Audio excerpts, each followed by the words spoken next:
आज शहरांचे वार्तांकन करताना या विषयावर श्रीकांत कांबळे हे आपले विचार मांडणार आहेत आणि आपल्याला मार्गदर्शन करणार आहेत। श्रीकांत कांबळे सर हे गेल्या अनेक वर्षांपासून मराठी माध्यमामध्ये खास करून वृत्तपत्रामध्ये काम करत आहेत। 1995 मध्ये त्यांनी आपल्या पत्रकारितेला सुरुवात केली। पुढारीमधनं त्यांनी कामाला सुरुवात केली। त्यानंतर दैनिक महासत्ता आणि लोकमतमध्ये त्यांनी सर्वाधिक काळ व्यतीत केला आणि आता ते दिव्य मराठी या वर्तमानपत्राचे सोलापूर आवृत्तीचे संपादक आहेत। त्यानंतर विद्यार्थी दशेपासून खरं तर ते एकूण सामाजिक चळवळींशी जोडल्या गेलेले होते। युवक आणि विद्यार्थी चळवळींमध्ये त्यांनी नेतृत्व केले आणि त्यांचा सहभाग होता। सोलापूर जिल्ह्यातल्या एक साहित्यिक आणि वाङ्मयीन चळवळींशी त्यांचा अत्यंत जवळचा संपर्क राहिला आहे। दलित साहित्य संमेलन आणि विद्रोही साहित्य संमेलनाच्या आयोजनामध्ये देखील त्यांनी महत्त्वाची भूमिका पार पाडली आहे। त्याचप्रमाणे शिवाजी विद्यापीठाच्या ग्रामीण पत्रकारिता विभागाच्या अभ्यासक्रमामध्ये ते अध्यापन करतात। गेल्या 20-25 वर्षांपासून पत्रकारिता करीत असताना त्यांना अत्यंत काही मानाचे पुरस्कार मिळाले, ज्यामध्ये लोकमत या वृत्तसमूहाचा शोध पत्रकारिता पुरस्कार 1998 साली त्यांना मिळाला आहे। भ्रष्टाचार निर्मूलन समितीतर्फे देण्यात येणारा पत्रकारिता योगदानाबद्दलचा पुरस्कार 2007 साली, त्याचप्रमाणे महात्मा गांधी तंटामुक्त अभियान जिल्हा पुरस्कार हाही त्यांना मिळाला आहे आणि मानवी हक्क वार्ता पुरस्कार देखील त्यांना देण्यात आला आहे। राज्य शासनाचा नाभी परुळेकर पुणे विभागीय पुरस्कार त्यांना मिळाला आहे। त्याचप्रमाणे लोकमतचा अत्यंत प्रतिष्ठित असे 2 पावा गाडगीळ शोध स्मृती पुरस्कार आणि बाबा दळवी स्मृती पुरस्कार या 2 पुरस्कारांनी देखील त्यांना गौरवण्यात आले आहे।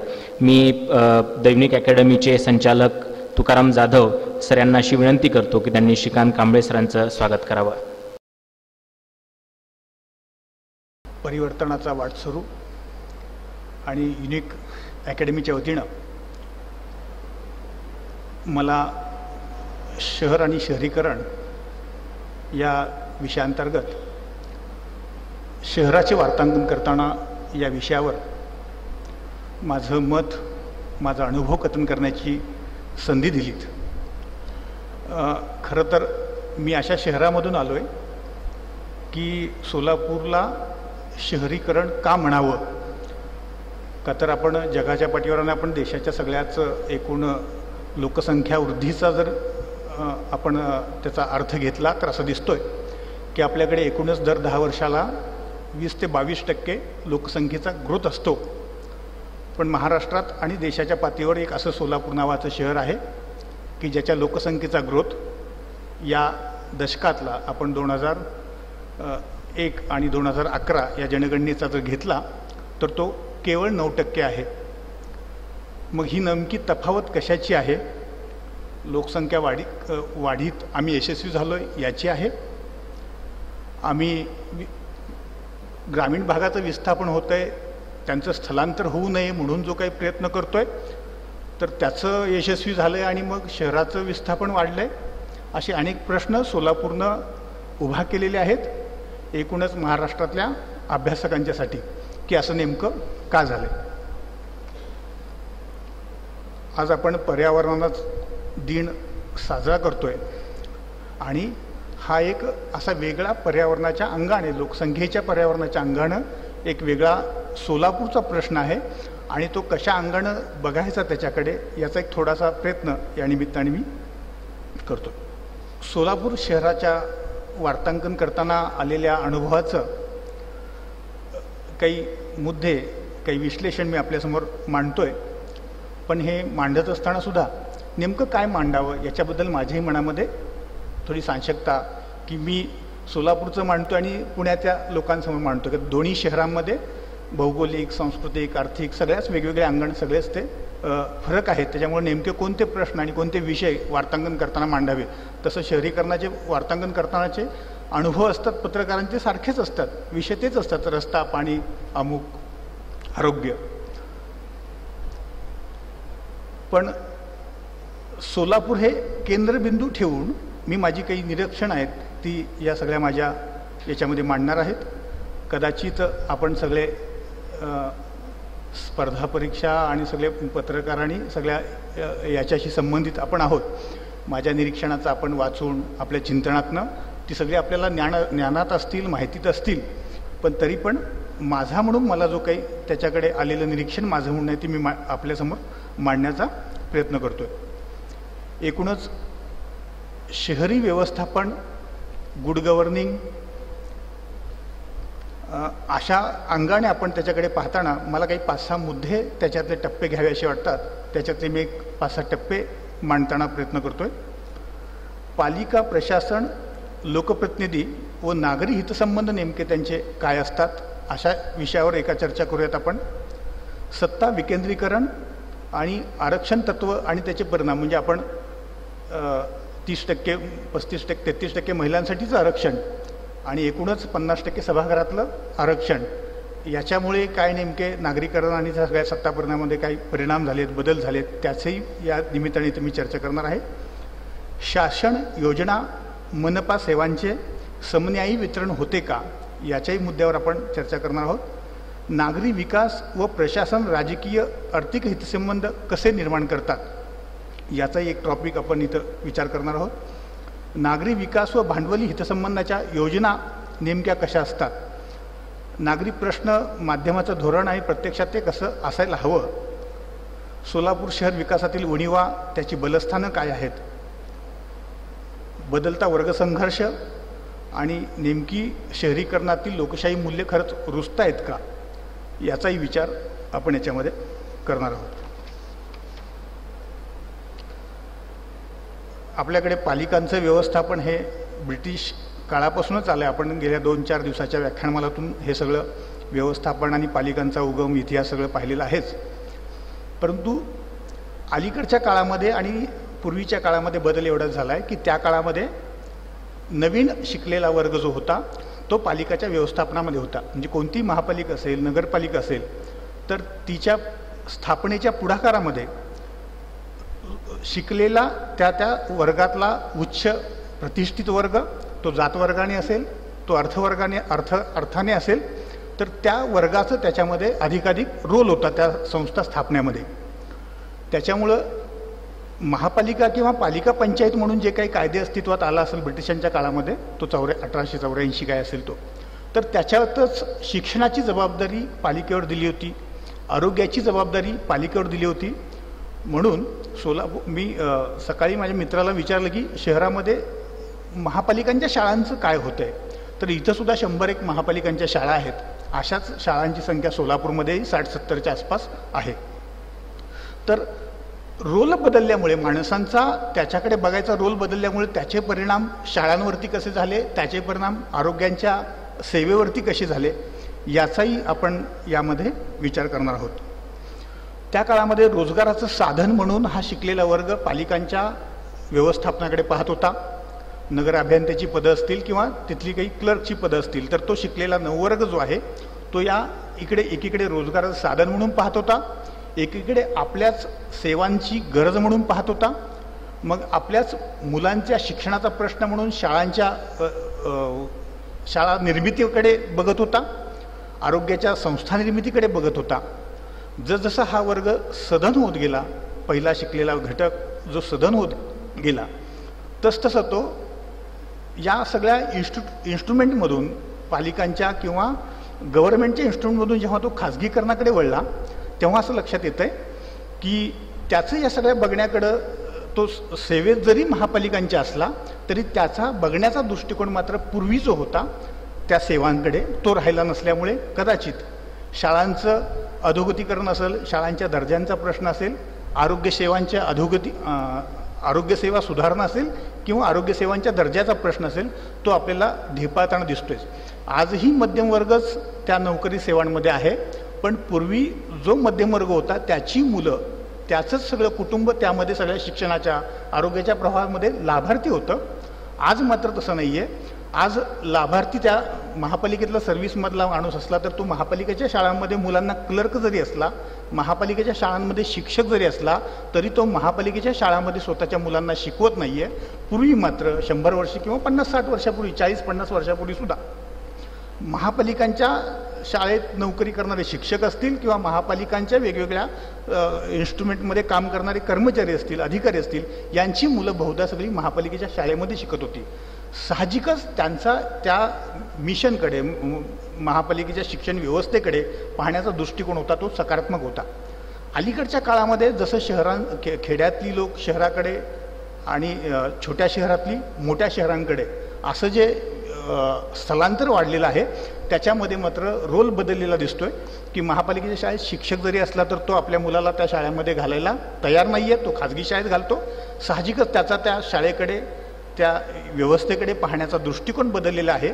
म्हणून दर्जेचा प्रश्न असेल, शिक्षणाचा असेल, किंवा शाळाबाह्य मुलं आहेत शाळेत पण ती नुसती पटावर आहेत, वर्गात नाही आहेत असं असेल. आपण गेल्या 2 वर्षापासून जे पट नोंदणी पाहिली त्याच्यामध्ये असं दिसलं की महापालिकांच्या शाळांमध्ये पटावरच मुलं होती.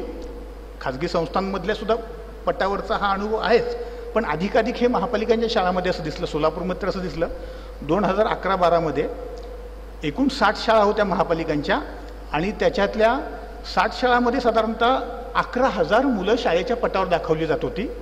आणि आपण 12-13मध्ये जी पट नोंदणी चेक केली अचानक व्हिजिट देऊन एके दिवशी सांगून, त्याच्यातनं असं लक्षात आलं की आज फक्त 3,000 ते 3,500 मुलं पटावरती आहेत. त्याच्याच बरोबरनं, त्याच्याच जोडीनं दुसरीकडे आपण असं पाहिलं तर महापालिका प्रशासन म्हणून त्या सगळ्या खाजगी शाळांचं व्यवस्थापन पाहते. अशा शहरांमध्ये 160 शाळा खाजगी संस्थांच्या आहेत की ज्याला शासन अनुदानित आहेत, त्या शासन त्याला अनुदान देतं. तर या शाळांमधल्या मुलांची संख्या मात्र साधारणतः 72,000 ते 80,000च्या आसपास आहे.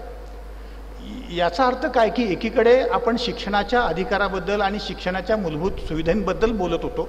सगळी देशभरातली सगळी सोशलिस्ट असतील, डावे असतील, ते महात्मा फुले तेव्हा म्हणाले 100-150 वर्षापूर्वी शिक्षणाचा मूलभूत अधिकार आणा. घटनेमध्ये लिहिलं होतं की शिक्षणाच्या मूलभूत अधिकाराबद्दल 10 वर्षात निर्णय घ्या, 14 वयोगटापर्यंत.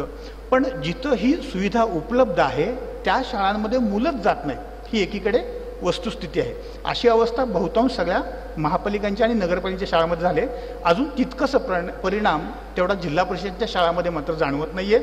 त्याचं कारण असं आहे की जिल्हा परिषदच्या गावांमध्ये ज्या शाळा खाजगी संस्थांनी काढलेल्या आहेत तिथं सुविधा जिल्हा परिषद शाळांमध्ये अधिक चांगल्या इमारती असणं, त्याच्या इमारतींना फंडिंग आणि इकडं त्या पत्र्याचे शेड्स असणं, त्याच्यामुळं जिल्हा परिषदच्या किंवा पंचायत समितीच्या शाळा ज्या आहेत त्या बऱ्यापैकी जरा थोडंसं ग्रामीण भागामध्ये चालतात. पण शहरी भागामध्ये केवळ झोपडपट्टी भागातील माणूस, समाजातल्या वंचित आणि बाहेर पडलेल्या, विकासाच्या टप्प्यातून बाहेर असलेला अशी जी मुलं आहेत तीच आपल्याला तिथं दिसत आहेत. आणि मग एकूणच सगळ्या प्रशासनाचा अशा मुलांच्या, वंचित मुलांच्या शिक्षणाकडे, त्याच्या विकासाकडे पाहण्याचा दृष्टिकोन तो कसा आहे, मग तो जातवर्ग म्हणून तो त्याच्याकडे कसं पाहतो, ती मुलं शिकावेत म्हणून त्याच्या मनामध्ये काही भावना आहे का, आणि मग साहजिकच त्याच्यामुळे त्याचा दर्जा ॲटोमॅटिकली कमी होत गेला. काही आजही आपण जिल्हाच्या शाळांमधली मुलं पाहतो की आत्ता सध्यासुद्धा गेल्या अनेक 4-5 वर्षांचा इतिहास असा आहे सांगतोय की शिष्यवृत्ती परीक्षेचा जो काही निकाल असतो 4थीची पूर्व माध्यमिक आणि माध्यमिक, याच्यात ग्रामीण भागातल्या मुलांचा नंबर शहरीपेक्षा पुढं असतो. अधिक मार्क मिळवणारी संख्या जी आहे ती ग्रामीण भागातली. याचा अर्थ असा की ग्रामीण भागातल्या शिक्षकांना अजूनही आपल्या भागातली मुलं, तो स्वतः शिक्षकच त्याची मुलं त्या शाळेत असल्यामुळे कदाचित त्या संस्थांबद्दल त्याला असलेली सहानुभूती, त्याला असलेला आदर, आणि म्हणून तो तिथं शिकवतोय.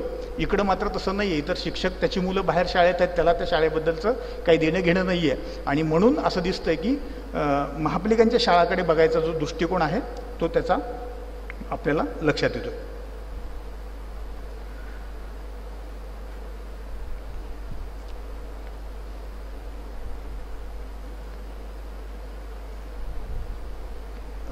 दुसऱ्या मुद्द्यामध्ये आपण सत्ता विकेंद्रीकरण, आरक्षण तत्व आणि परिणाम याचा विचार करताना सत्तेतील आरक्षण तत्वामुळं महापालिकांच्या असेल, नगरपालिकांच्या असेल, पंचायत समितीच्या असेल तर त्याच्यामध्ये अधिकाधिक महिलांना, 33% महिलांना आणि पुन्हा इतर ओबीसी असतील, SC असतील, ST असतील, अशा साधारणतः 50% लोकांना महापालिकेच्या निर्णय क्षमतेमध्ये किंवा स्थानिक स्वराज्य संस्थेच्या निर्णय क्षमतेमध्ये सहभाग घेण्याची संधी मिळाली दिसते. पण प्रत्यक्ष मात्र जेव्हा त्यांना ते अंमलबजावणी करायची एखाद्या योजनेबद्दल, एखाद्या त्यांनी केलेल्या निर्णयाबद्दल, तर तिथं मात्र त्यांना तितकासा वाव, तितकीची संधी त्याच्यामध्ये दिसत नाही आहे. अशी अनेक उदाहरणं आपल्याला घेता येतील. म्हणजे सत्तेतल्या आरक्षणामुळे संधी मिळाली, नगरसेवक होण्याची संधी मिळाली, महापौर होण्याची संधी मिळाली, पण राजकीय पक्षप्रणाली जी आहे ती मध्यमवर्गीयचा त्याच्यावर असलेला जो पगडा आहे किंवा उच्च जातींचा त्याच्यावर असलेला जो पगडा आहे, तर ते मात्र त्यांना हवं त्या पद्धतीनं सत्ता विकेंद्रीकरण जरी झालं असलं तरी सेवांचं विकेंद्रीकरण करताना मात्र त्यांना हवं त्या पद्धतीनं ते करताना दिसत आहेत. आणि त्याच्यामुळे साहजिकच सर्व महापालिकांवरती किंवा सोलापूरचंच घ्यायचं म्हटलं तर सोलापूरच्या महापालिकेमध्ये आत्तापर्यंत आपण ज्याला महाराष्ट्रात डॉमिनंट जात म्हणतो मराठा तत्सम, तर महापालिकेमध्ये मराठा तत्सम जातीचा महापौर झाला नसेल, त्याच्यामध्ये मुस्लिममधील ओबीसी असतील किंवा तेलुगू भाषिक अधिक जास्त आहेत, साळी समाज जास्त आहे तिथला ओबीसी असेल, धनगर माळी तत्सम जातीतला ओबीसी असेल, असे अनेक महापौर उपमहापौर स्थायी समितीचे सभापती अशीच अनेक पदं मिळाली. पण ती पदं जरी मिळाली असली तरी सोलापूरच्या एकूण भौगोलिक क्षेत्रापैकी 30% समाज 30% लोक हे अजूनही झोपडपट्टीच्या भागामध्येच राहत आहेत असं दिसतंय. आणि त्याच्यावरून असं लक्षात येतं आहे की सत्तेत जरी सहभाग मिळाला, म्हणजे बाबासाहेब असं म्हणत होते की आपण सत्तेत सहभाग घेतला तर आपोआप जो काही बदल होईल, तर सत्तेत लोकांना सहभाग मिळाला. प्रत्यक्ष स्थितीमध्ये समाजाच्या सत्ता विकेंद्रीकरणामध्ये योजनांच्या विकेंद्रीकरणामध्ये किंवा सत्तेच्या लाभामध्ये मात्र लोकांना सहभाग किंवा लोकांना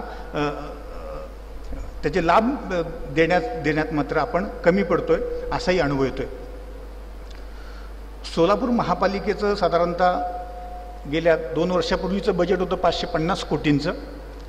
त्याच्यामध्ये त्याची कर आणि इतर सगळी संकलनातली आयात कर मालमत्ता कर अशी सगळे मिळून 150 कोटी रुपये उपलब्ध होत होते. त्या 150 कोटीमध्ये आपण भारतीय राज्यघटनेचे घटनादुरुस्ती झाली 72वी 73वी क्लिअर कट त्याच्यामध्ये म्हणाले की आपण सगळ्या स्थानिक स्वराज्य संस्था आहेत त्यात सामाजिक न्यायासाठी त्या संस्थांनी काहीतरी वेगळ्या उपाययोजना स्वतंत्रपणे कराव्यात.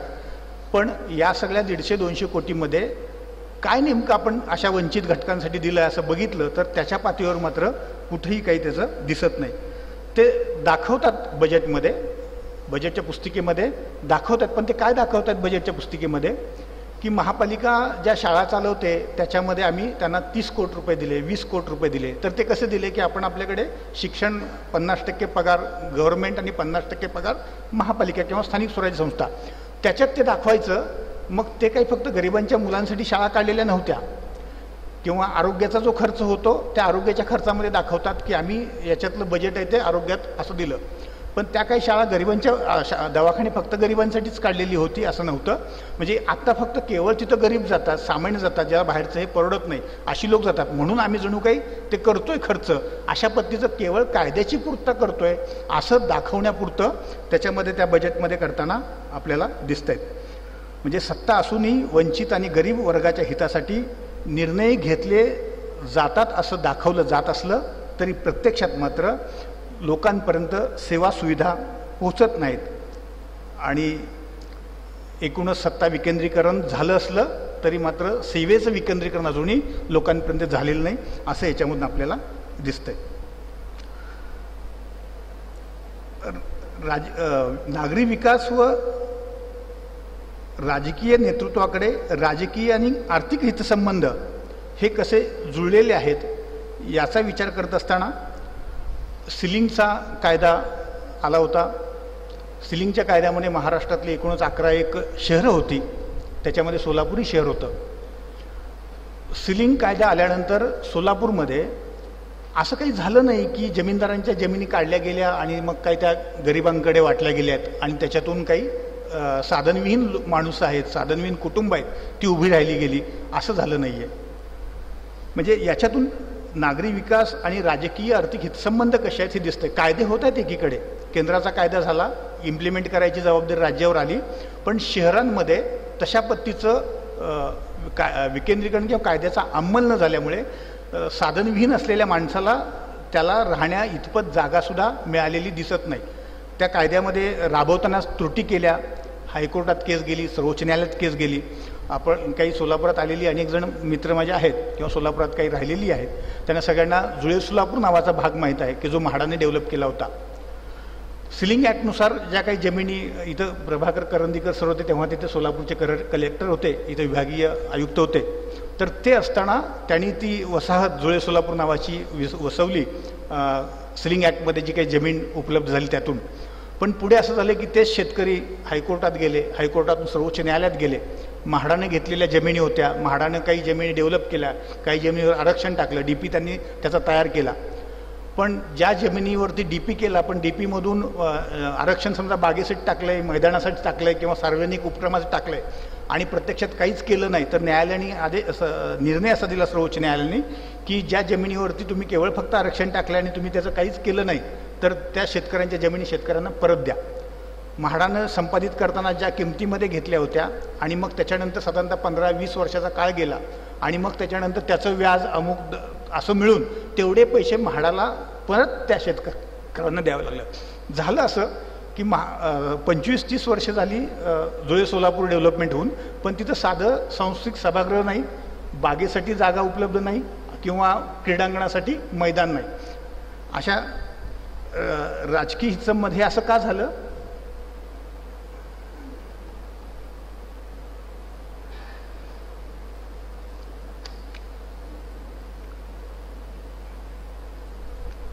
आणि मग शहराच्या विकास आराखड्यामध्ये राजकीय हिस्समतातून जी आरक्षणं टाकली जातात, बागेचं आरक्षण, अमुक आरक्षण, तमुक आरक्षण, ते कसं टाकलं जातं तर त्याला जातवर्गाचा काय पैलू असतो की सधन सोलापूर शहरामध्ये साधारणतः पूर्वंपारपणे विरशैव जमात यांच्या विरशैव जातवर्गाकडे अधिक जमिनीचं संकलन आहे, जमीनदार म्हणून त्यांना अधिक जास्तपणे ओळखलं जातं.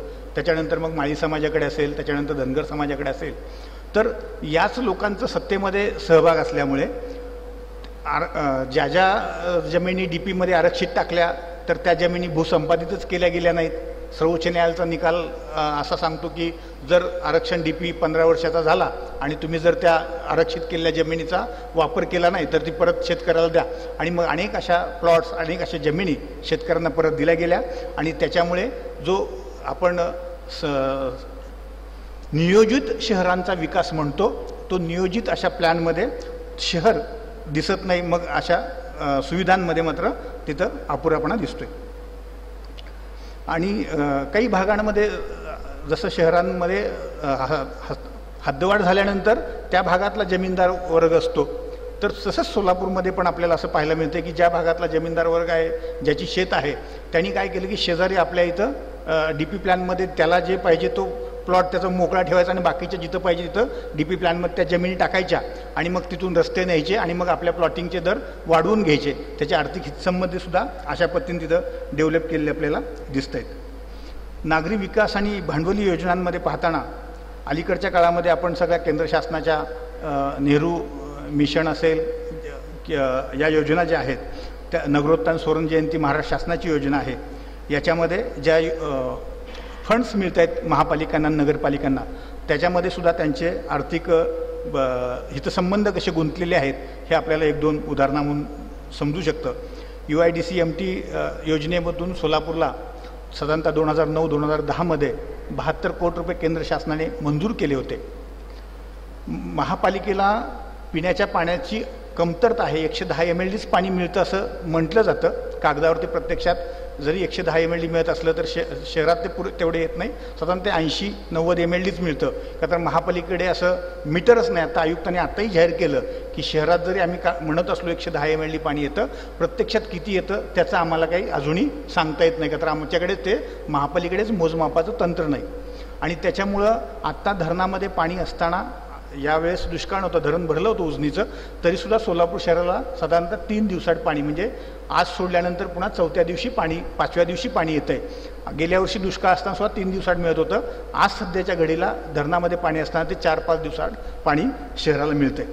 पण 2009 आणि 2010मध्ये जी योजना याच्यामधून आणली पाण्यासाठीची 72 कोटीतनं, पिण्याचं पाणी उपलब्ध नाही, पण शहरामध्ये टाक्या मात्र बांधून ठेवल्या गेल्या. जर पाणीच तुमच्याकडे उपलब्ध नव्हतं तर मग योजना आणताना अगोदर पाणी आणण्याची योजना आणायची का टाक्या उभा करायची योजना आणायची? असा विकासाच्या, भांडवली विकासातला आपल्याला स्नेहबंध लावता येतो. पाणी शहरामध्ये आत्ताही तुम्ही म्हणताय की आमच्याकडे आणण्याची व्यवस्था नाही आहे, आणि मग 2009-10मध्ये आपण जो काही तिथं प्लॅन केला होता विकासाच्या अंगणाने, मग तो केंद्र शासनाकडे सादर केला, तर मग टाक्या उभारायच्या याला निधी न आणता, तो किमान पाईपलाईननं पाणी आणायचं अशाला न आणता टाक्या उभारण्याला आणला. मग याच्यातून असं लक्षात येतं की हे नेमकं काय आहे?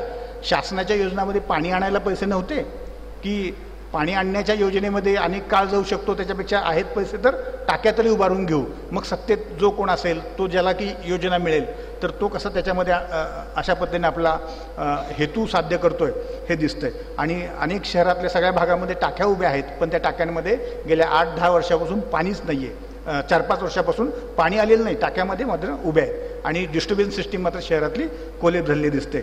अनेक भागांमध्ये सोलापूरसारख्या शहरामध्ये टँकरनं पाणी साधारणतः 10 ते 15% परिसरामध्ये हद्दवाढ भागात टँकरनंच पाणी, त्याच्यावर लाखो रुपयाचा खर्च. आपण ज्या 2 दिवसापूर्वी गोपीनाथ मुंडे गेले ते जेव्हा सत्तेत आले 95-96मध्ये, तेव्हा त्यांची घोषणाच अशी होती की आम्ही आमच्या सगळ्या महाराष्ट्रातली खेडी टँकर मुक्त करू. खेडीचं सोडाच शहरं ज्याला नियोजन आणि प्लॅनिंगनं आपण विकसित केलेली असते म्हणतो तीच टँकर मुक्त झालेली नाही. त्याच्यामध्ये सोलापूर एक शहर आहे की ज्याच्यातले साधारणतः 10% लोकांना तरी किमान दररोज पाणी 100 टँकर आहेत की ते 100 टँकरनं लोकांना पाणी पुरवावं लागतं. आणि त्याच्यावरती दर महिन्याला किमान एक 10 लाख 15 लाख त्याचं काही जे 2-250 रुपये भाडं असेल तर तो खर्च करावा लागतो. याच्यातून विकास योजना आणि भांडवल योजना आणि नागरी विकास याचा काय स्नेहबंध आहे तो आपल्याला लक्षात येतो. रस्त्यासाठी सुद्धा केंद्र शासनाने राज्य शासनाने नगरोत्थानमधून साधारणतः 187 कोटी रुपये दिलेले होते. नगरोत्थानमधून शहरातल्या जे हद्दवाढ भागातली 60% रस्ते आहेत ते डेव्हलप करायचे होते. शासकीय निधी येतोय म्हटल्यानंतर राज्यकर्त्यांचे डोळे कसे फिरतात आणि मग त्याच्या सगळ्या कॉन्ट्रॅक्ट सिस्टीममध्ये काही टेंडर काढण्यापासून त्यांचे हितसंबंध कसे होतात याचं एक साधं उदाहरण आहे. सोलापूरमध्ये जेव्हा रस्त्यांच्या कामाचं टेंडर निघलं ते अंतिम व्हायला आलं तेव्हा विरोधी पक्षांनी असे एक घोषणा करून टाकली, सगळ्या पत्रकारांना सांगितलं की मला एक फोन आला होता आणि मला 1 कोटीची ऑफर दिली की ते टेंडर तुम्ही मंजूर करा, त्याला विरोध करू नका. हे सगळ्या वर्तमानपत्रात आलं, जगजय झालं. मग आम्ही अनेकदा असं म्हणालो की जर लोकसेवक असं म्हणत असेल की मला ऑफर आहे तर आपल्या लोकसेवक कायद्यानुसार त्यांची चौकशी म्हणून त्याचं काहीतरी कुठंतरी पोलिसांमध्ये नोंद करून घ्या असं आम्ही आयुक्तांच्या मागे लागलो. किंवा लोकसेवकाला ऑफर देणं, ज्यांनी कोणी दिली ऑफर त्याचे मोबाईल फोन असतील, कॉन्टॅक्ट असतील ते बघा आणि त्याच्यावरती घ्या. पण प्रशासनाने याच्यामध्ये काही केलं नाही. त्याच्यानंतर दुसऱ्या दिवशी पुन्हा सत्ताधाऱ्यांनी त्यांचं खोटं आहे अशा पद्धतीचं स्टेटमेंट केलं. आम्ही स्वतः पुन्हा ज्यांनी ऑफर ज्याला दिली असं म्हणत होते जे विरोधी पक्षनेते त्यांनाही म्हणालो की तुम्ही पोलिसांमध्ये मग का गुन्हा नोंद करत नाही, तुम्हाला ऑफर दिली तर तेही करतो म्हणाले आणि त्याचंही पुढं काही झालं नाही. म्हणजे एकूणच ह्या सगळ्या भांडवली योजना आहेत त्याचं राज्याच्या टेंडर याच्यामध्ये सुद्धा कसं लॉबिंग होतं याचं एक उदाहरण आहे की या सगळ्या योजनांचं काय होतं की त्याचं टेंडर निघतानाच असं निघलं की त्याच्यामध्ये साधारणतः ज्याची वार्षिक उलाढाल 300 कोटीच्या आसपास आहे त्यांनीच त्या टेंडरमध्ये सहभाग घ्यायचा. आणि महापालिकेच्या कायद्यात मात्र तशी तरतूद नव्हती. टेंडर काढताना प्रकाशित केलं टेंडर, महापालिकेच्या कायद्यात तशी तरतूद नव्हती. मग दुसऱ्या एका मक्तेदारानं की त्यांनी सांगितलं की तुमच्या ॲक्टमध्ये तशी तरतूद नाही आहे की 300 कोटीचं असेल तर त्याला टेंडरमध्ये घ्यायचा, तुम्ही जी टाकलेली अट आहे ती गैरलागू आहे. मग त्यांनी अचानक स्टँडिंग कमिटीने बैठक बोलवली आणि त्यांनी एक निर्णय स्टँडिंगनं असा घेतला की क्वालिफिकेशन जे आहे तर त्याचा महापालिकेला अधिकार आहे असा एक ठराव करून घेतला. शेवटी तो मक्तेदार पुन्हा जिल्हा कोर्टात गेला, जिल्हा कोर्टातून उच्च न्यायालयात गेला, परंतु न्यायालयानं मात्र महापालिकेचं म्हणणं ग्राह्य धरलं आणि मग ती केस आहे ती मागे घेतली. पण याच्यातनं एक असं दिसतंय की टेंडर लॉबिंग करताना सुद्धा महाराष्ट्रात आपल्याला असं दिसतंय की काही मोजक्याच फर्म आहेत जी काम पुण्यातही करते, तीच फर्म सोलापुरात करते. मग अशा एक 10 कंपन्या असतील आणि समजा महाराष्ट्रात एक 25-20 महापालिका आहेत आणि त्यांना जर अशा पद्धतीच्या मोठ्या विकासाच्या योजना दिल्या तर ते जसं स्थानिक पातळीवरती सब कॉन्ट्रॅक्टर छोटे काम घेताना त्यांनी यात दोघांनी टाकायचं, त्यांनी दोघांनी यात टाकायचं आणि मग तू तिथलं घेऊ नको मी घेतो असं ज्या पद्धतीनं होतं तसंच मोठ्यासुद्धा टेंडरमध्ये अशाच पद्धतीनं होतं की काय असं दिसतंय. त्याचं कारण असं आहे की अशीच एक ड्रेनेजची स्कीम होती. साधारणतः या ड्रेनेज स्कीमसाठी राज्य शासनानं 147 कोटीचं पहिलं 2008मध्ये त्या वेळेच्या DSRनुसार त्याचं बजेट केलं होतं आणि जेव्हा त्याचं टेंडर झालं आणि त्याची जो रेट आला तो 92% अभाव आला. त्याच्यात सुद्धा 3 मक्तेदारांनी टेंडर भरलं होतं. शेवटचा मक्तेदारांनी ज्या दिवशी त्याची लास्ट दिवस होती ती भरली होती. तेव्हा सुद्धा मी त्यांना असं म्हणालो की जे कोण मक्तेदार आहेत ते तुम्ही डिक्लेअर करा. ते कोण आहेत फर्मवाले, फर्मची नावं काय आहेत, त्यांचे भांडवलदार, त्याच्यातले असलेले संचालक कोण आहेत. महापालिकेने याच्यातली काही पारदर्शकता ठेवली नाही. लास्टच्या दिवशी का तर ते 3 टेंडर आल्याशिवाय कोणतेही टेंडर हे धरायचं नाही, नाहीतर मग पुन्हा सेकंड त्यांना जाहीर नोटीस काढावी लागते, पुन्हा टेंडर मागवावे लागतात.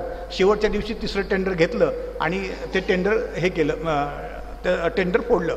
त्याच्यामध्ये 92% अभाव आल्यानंतर आम्ही प्रश्न उपस्थित केले की असं कसं काय की महापालिकेला एखादं टेंडर 10 ते 15% अभाव आलं तर त्याला निर्णय घेता येईल, जर एवढं आलं तर हे महापालिकेला तुम्हाला घेताच येणार नाही 92% आलं तर. मग त्यांनी असं म्हणाले की नाही आम्ही त्यांच्याशी निगोशिएशन करणार आहोत आणि मग त्यांनी सभागृहानं असा अधिकार, निगोशिएशन करायचा अधिकार आयुक्तांना देऊन टाकला. जेव्हा सभागृहच अशा पद्धतीने एकांगी निर्णय घेतं, एकतर्फी निर्णय घेतं, 92% आलेलं टेंडर की नको पुन्हा रिकॉल करायचं, रिकॉल म्हणजे नव्यानं पुन्हा टेंडर नको करायचं की ते आहे तर महापालिका आयुक्त त्या टेंडरबद्दल बोलतील, कारण हा शेवटी पैसा जनतेचा आहे. 50% निधी शासन देणार, 50% निधी महापालिका इतर करदात्यांच्या खिशातून देणार. आणि असं असताना मात्र एकूणच सत्ताधारी वर्ग असेल, प्रशासन असेल तर DSR काय आहे, त्याचे रेट्स काय आहे, आपण योजना कुणासाठी राबवतोय याचं काही न पाहता त्याच्यामध्ये काही आर्थिक त्याचे हितसंबंध दडलेले दिसत आहेत काय, अशा या प्रकरणामधून सुद्धा दिसतं. त्याच्यानंतर निगोशिएशन करत करत करत ते 52% आलं आणि मग ते 212 कोटीला टेंडर दिलं गेलं. टेंडर दिलं, इलेक्शनच्या प्रारंभी त्याचा टेंडर कामाचं वर्क ऑर्डर काढली, उद्घाटनही झालं. त्याच्यानंतर काम करताना मात्र लक्षात असं आलं की एका खड्ड्यामध्ये एक माणूस मरून गेल्या जून-जुलैच्या पावसामध्ये एक शिक्षक, अंध शिक्षक होता आणि तो त्या खड्ड्यात बुडून मरण पावला. मरण पावल्यानंतर त्याला संरक्षण कठडा बांधला नाही म्हणून माध्यमानं त्याला प्रश्न उपस्थित केला. मग याच्यावरती त्यांनी त्याच्या जीविताची काळजी म्हणून ज्यांनी कोणी खड्डा घेतलेला आहे त्याच्यावरती गुन्हा नोंद करा. तेव्हा अडचण अशी झाली की मग हा गुन्हा नोंद करायचा कोणावरती. मक्तेदार जो आहे तो तर वेगळी कंपनी आहे, प्रत्यक्षात काम करणारा वेगळा आहे. महापालिका म्हणत होती की आम्ही हे मोठ्या यांना टेंडरला का बोलवलं, मोठ्या मक्तेदाराला, का तर ही मोठी कामं आहेत विकासाची आणि छोट्या छोट्या लोकांकडे साधन सामुग्री नसते, पोकलेन असेल, अमुक असेल, तमुक असेल, म्हणून आम्ही मुद्दामून असं चांगल्या दर्जाची कामं व्हावी म्हणून आम्ही मोठ्या मक्तेदारांना याच्यामध्ये बोलवलंय आणि म्हणून छोट्या मक्तेदार ठेवलंय. प्रत्यक्ष काम करताना असं लक्षात आलं की शहरातली छोटी छोटी मक्तेदार त्या त्या टप्प्यामध्ये ही सगळी कामं करत होती. मग तेव्हा अशा पद्धतीचा गुन्हा नोंद झाल्यावर मग आम्ही आयुक्तांकडे असे प्रश्न केले की अरे तुम्ही तर म्हणत होता आम्ही मोठे मक्तेदार असं करतो, तुमच्या ह्याच्यामध्ये सब कॉन्ट्रॅक्टर नाही आहे. आणि मग तेव्हा लक्षात आले की नाही, त्या कंपनीनंच ते टेंडर दुसऱ्याला दिलं होतं आणि म्हणून त्याच्यावरती तो गुन्हा नोंद झाला आहे. मग महापालिका आयुक्त जे आता गुडेवार आहेत त्यांनी ते टेंडर रद्द केलं. त्यांनी करारनाम्यामधल्या अटी पाळल्या नाहीत, सब कॉन्ट्रॅक्टर नेमला असं म्हणून ते टेंडर त्यांना रद्द करावं लागलं. टेंडर रद्द केल्यानंतर रिटेंडर जेव्हा केलं तर त्यांनी काय केलं, मागचा त्याला दिलेले पैसे, त्यांनी एकूण केलेलं काम साधारणतः त्याचा अंदाज घेतला, तरी त्यांनी पुन्हा नव्यानं टेंडर नियुक्त केलं. तेव्हा त्यांनी पुन्हा 2 कॉन्ट्रॅक्टरला दिलं गेलं. पहिल्यांदा म्हणत होते एकाच कॉन्ट्रॅक्टरला द्यायचं आहे, तीच योजना शासनाची, तेच पैसे, तेच रद्द केलेलं टेंडर पुन्हा आलेलं आहे. ते मात्र देताना 2 टेंडर त्याचे केले आणि 2 लोकांना दिलं. ते विचारलं त्यांना आम्ही की असं कसं काय 2 लोकांना का तुम्ही हे टेंडर देता, तुम्ही तर पहिल्यांदा म्हणत होती प्रशासनाने सगळेच की एकाच लोकांना. हे सगळ्या ऑन रेकॉर्डच्या सगळ्या गोष्टी आहेत त्या, असं 1 लोकांना देणार तुम्ही म्हणत होते. तर ते असं म्हणाले की जो प्लांट करायचा आहे, ज्याचं आपण पाण्याचं पुनर्वापरासाठी जे पाणी ड्रेनेजमधून आपण पुनर्वापराचा प्लांट करायचा आहे, ते काम वेगळा माणूस करतो, ते टेक्निकल या कंपनीला माहीत नसतं, म्हणून आम्ही त्याचं 2 टेंडर 2 वेगवेगळ्या मक्तेदाराला नियुक्त करतोय. आणि 2 वर्षानंतर पुन्हा रिलॉन्च केलेल्या टेंडरमध्ये साधारणतः 10 ते 20 कोटी रुपये पुन्हा कमी झाले एकूण त्याच्या खर्चाच्या बजेटमध्ये. म्हणजे तेव्हा ते दिलं होतं 212 कोटीला, मक्तेदारानं काही 30-40% काम केलं. त्याच्यानंतर पुन्हा नोटीस काढली गेली टेंडरची, त्याच्यामध्ये 2 मक्तेदाराला काम दिलं, त्याच्यात पुन्हा 10-20 कोटी रुपये वाचवले. मग आम्ही प्रश्न असा उपस्थित केला, पहिलं दिलेलं टेंडर हे त्यांनी मॅनेज केलं होतं नव्हतं का, त्याची जे काही किंमत वाढवली असेल त्याची, आणि मग तुम्ही त्याच्यावर फौजदारी गुन्हा वगैरे काय दाखल करणार का. तर ते आता बघतो, त्याच्यातल्या सगळ्या त्रुटी पाहतो असं ते म्हणतायत. परंतु याच्या सगळ्या एकूण याच्यामध्ये दिसतंय की शासनाकडून जो विकासाचा आपल्याकडे मोठ्या कोट्यावधी रुपयांच्या योजना येत आहेत, त्याच्यामध्ये कॉन्ट्रॅक्ट मॅनेज जी सिस्टीम, कॉन्ट्रॅक्ट मॅनेज करणं, याचाही वास अशा सगळ्या एकूण याच्यामध्ये लागतोय. आणि मग लोकांच्या खिशातले जे पैसे आहेत ते मात्र अशा पद्धतीनं ते बाहेर जात आहेत की काय. आणि नुसत्याच विकासाच्या योजना मोठ्या मोठ्या दाखवल्या जात आहेत, असाही आपल्याला त्याच्यातनं सूर दिसतोय. दुसरा याच्यातून अशा दोन गोष्टी झाल्यात की याच्याही अगोदर साधारणतः 110 कोटीचं सोलापूरमध्ये MSRDCचे रस्ते केले होते. त्याही रस्त्यांमध्ये टेंडरमध्ये असाच गोंधळ झाला. आपण सगळ्या महाराष्ट्रामध्ये MSRDCने जिथे जिथं रस्ते केले, कोल्हापूरचं प्रकरण गाजतंय त्या टोल नाक्यांवरून, ज्या ज्या मक्तेदारांनी अशा पद्धतीचे डेव्हलपमेंटचे रस्ते केले त्याच्यावर देखभाल दुरुस्तीची जबाबदारी साधारणतः 20 वर्ष 15 वर्ष टाकलेली आहे. सगळ्या ॲग्रीमेंटमध्ये आहे. महाराष्ट्र शासनात तेव्हा मुख्यमंत्री सुशीलकुमार शिंदे होते. 2004मध्ये जेव्हा याचं ॲग्रीमेंट आलं त्याच्यामध्ये सुद्धा बांधा, वापरा, हस्तांतर करा असा शब्द जे निर्णय घेतला गेला सोलापूरच्या MSRDच्या रस्त्यासंदर्भातलं, ते आम्ही मागच्या 1-2-3 महिन्यापूर्वी आम्ही तो आदेश काढला, पाहिला, तर त्याच्यामध्ये क्लिअर कट म्हटलेलं आहे बांधा, वापरा, हस्तांतर करा. ॲग्रीमेंट करताना मात्र त्या एजन्सीबरोबर बांधा, वापरा एवढंच केलं, बांधा, वापरा एवढं केलं आहे, हस्तांतर नंतर नाही ते अगोदरच करून घ्यायचं अशा पद्धतीचं ते ॲग्रीमेंट केलं गेलं. त्याच्यामुळं झालं काय, 110 कोटीचे साधारणतः 20-22 किलोमीटरचे रस्ते केले. त्याचा खर्च साधारणतः 110 कोटीचा साधारणतः खर्च केला. महापालिकेला एवढ्या मोठ्या प्रमाणामध्ये त्याच्यावर जो काही खर्च पुन्हा करायचा आहे तो झाला नाही आणि त्याच्यामुळे रस्ते 5-6 वर्षांमध्ये ते पुन्हा नादुरुस्त झाले आणि मग त्याच्यावरती पुन्हा 5-10 कोटी रुपये खर्च कशातनं करायचा असा महापालिकेसमोर प्रश्न आला. मग त्याच्यानंतर मग आम्ही हे सगळं तपासत गेलो नेमकं ते, तर त्याच्यावर सुद्धा तिथल्या पुन्हा आमदारांनी बैठका घेतल्या आणि ते म्हणालेत की आम्ही शासनाकडे पुन्हा एकदा बैठक लावू आणि नेमकं काय आहे ते बघू. त्याच्यामध्ये सुद्धा पुन्हा 2-3 सब कॉन्ट्रॅक्टर होते, काही एकाच कॉन्ट्रॅक्टरला दिलं होतं, हे सगळे प्रश्न पुन्हा त्याच्यामध्ये निर्माण झाले. आणि मग जर महाराष्ट्रात इतर ठिकाणी जर बांधा, वापरा आणि त्याच्यानंतर 15-20 वर्षाने आपण रस्ते हस्तांतर करून घेतो, तर सोलापूर मात्र तसं झालं नाही. ते रस्ते 110 कोटीचे केले गेले, 20-22 किलोमीटरचे बांधले गेले आणि लगेच 3 वर्षाच्या काळामध्ये महापालिकेनं MSRDCकडे ते परत MSRDCने महापालिकेकडे वर्ग केले. त्याच्यावरचा जो काही देखभाल दुरुस्तीचा खर्च आहे तो काही एजन्सीनं केला नाही. आणि याच्यामध्ये दुसरी गोष्ट अशी आहे की ह्या सगळ्या मोठ्या मोठ्या कंपन्या काम करत असताना आपण एककडे स्थानिक लोकांना कोणत्याही योजनेमध्ये काम 30% लोकांनी करावं, किमान असं महाराष्ट्राचा कायदा सांगतो. राज ठाकरेंच्या आंदोलनातनं हाही मुद्दा समोर आला होता की कोणताही प्रोजेक्ट असू द्या त्याच्यात किमान 30% स्थानिक लोकांना रोजगार मिळाला पाहिजे अशी एक तरतूद आहे. पण ही सगळी मोठी जी काही भांडवली कामं सुरू आहेत त्या कंपन्या एकतर बाहेर राज्यातल्या अशा असतात आणि त्यामुळे बाहेर राज्यातून जी काही बिगारी वर्ग कमी पैशामध्ये जो त्यांना मिळतोय कॉन्ट्रॅक्ट लेबर म्हणून तो आणून आणि सगळी तर कामं यंत्रांनीच करताना लागलेलं सुद्धा बिगारी, अशा पद्धतीनं जॉबलेस ग्रोथ आपण ज्याला म्हणतो की आपला 10% 12% एकूण GDP वाढला पण प्रत्यक्षात मात्र रोजगारात मात्र आम्ही उतरती क्रमाने चाललो आहे. तर त्याच्यातलं हे एक असं गणित एक दिसतंय की यंत्राने केली जाणारी ही सगळी कोट्यावधीची कामं आहेत. ते पोकलेनसारखं यंत्र असेल त्यांनी करायचं, जिथं 10-20 माणसं दररोजची किमान मजुरी करू शकतात तिथं एकच यंत्र काम करतं आहे आणि त्याच्यामुळे जॉबलेस ग्रोथ ही शहरांचा आपल्याला तो दिसतोय. आणि म्हणून शहरातल्या झोपड्या असतील किंवा शहरातलं स्थलांतर असेल, विस्थापन असेल, हे आपल्याला त्याच्यातून दिसतंय. शासन योजना आणि मनपा सेवांचे समन्यायी वितरण हे पाहत असताना एकात्मिक झोपडपट्टी विकास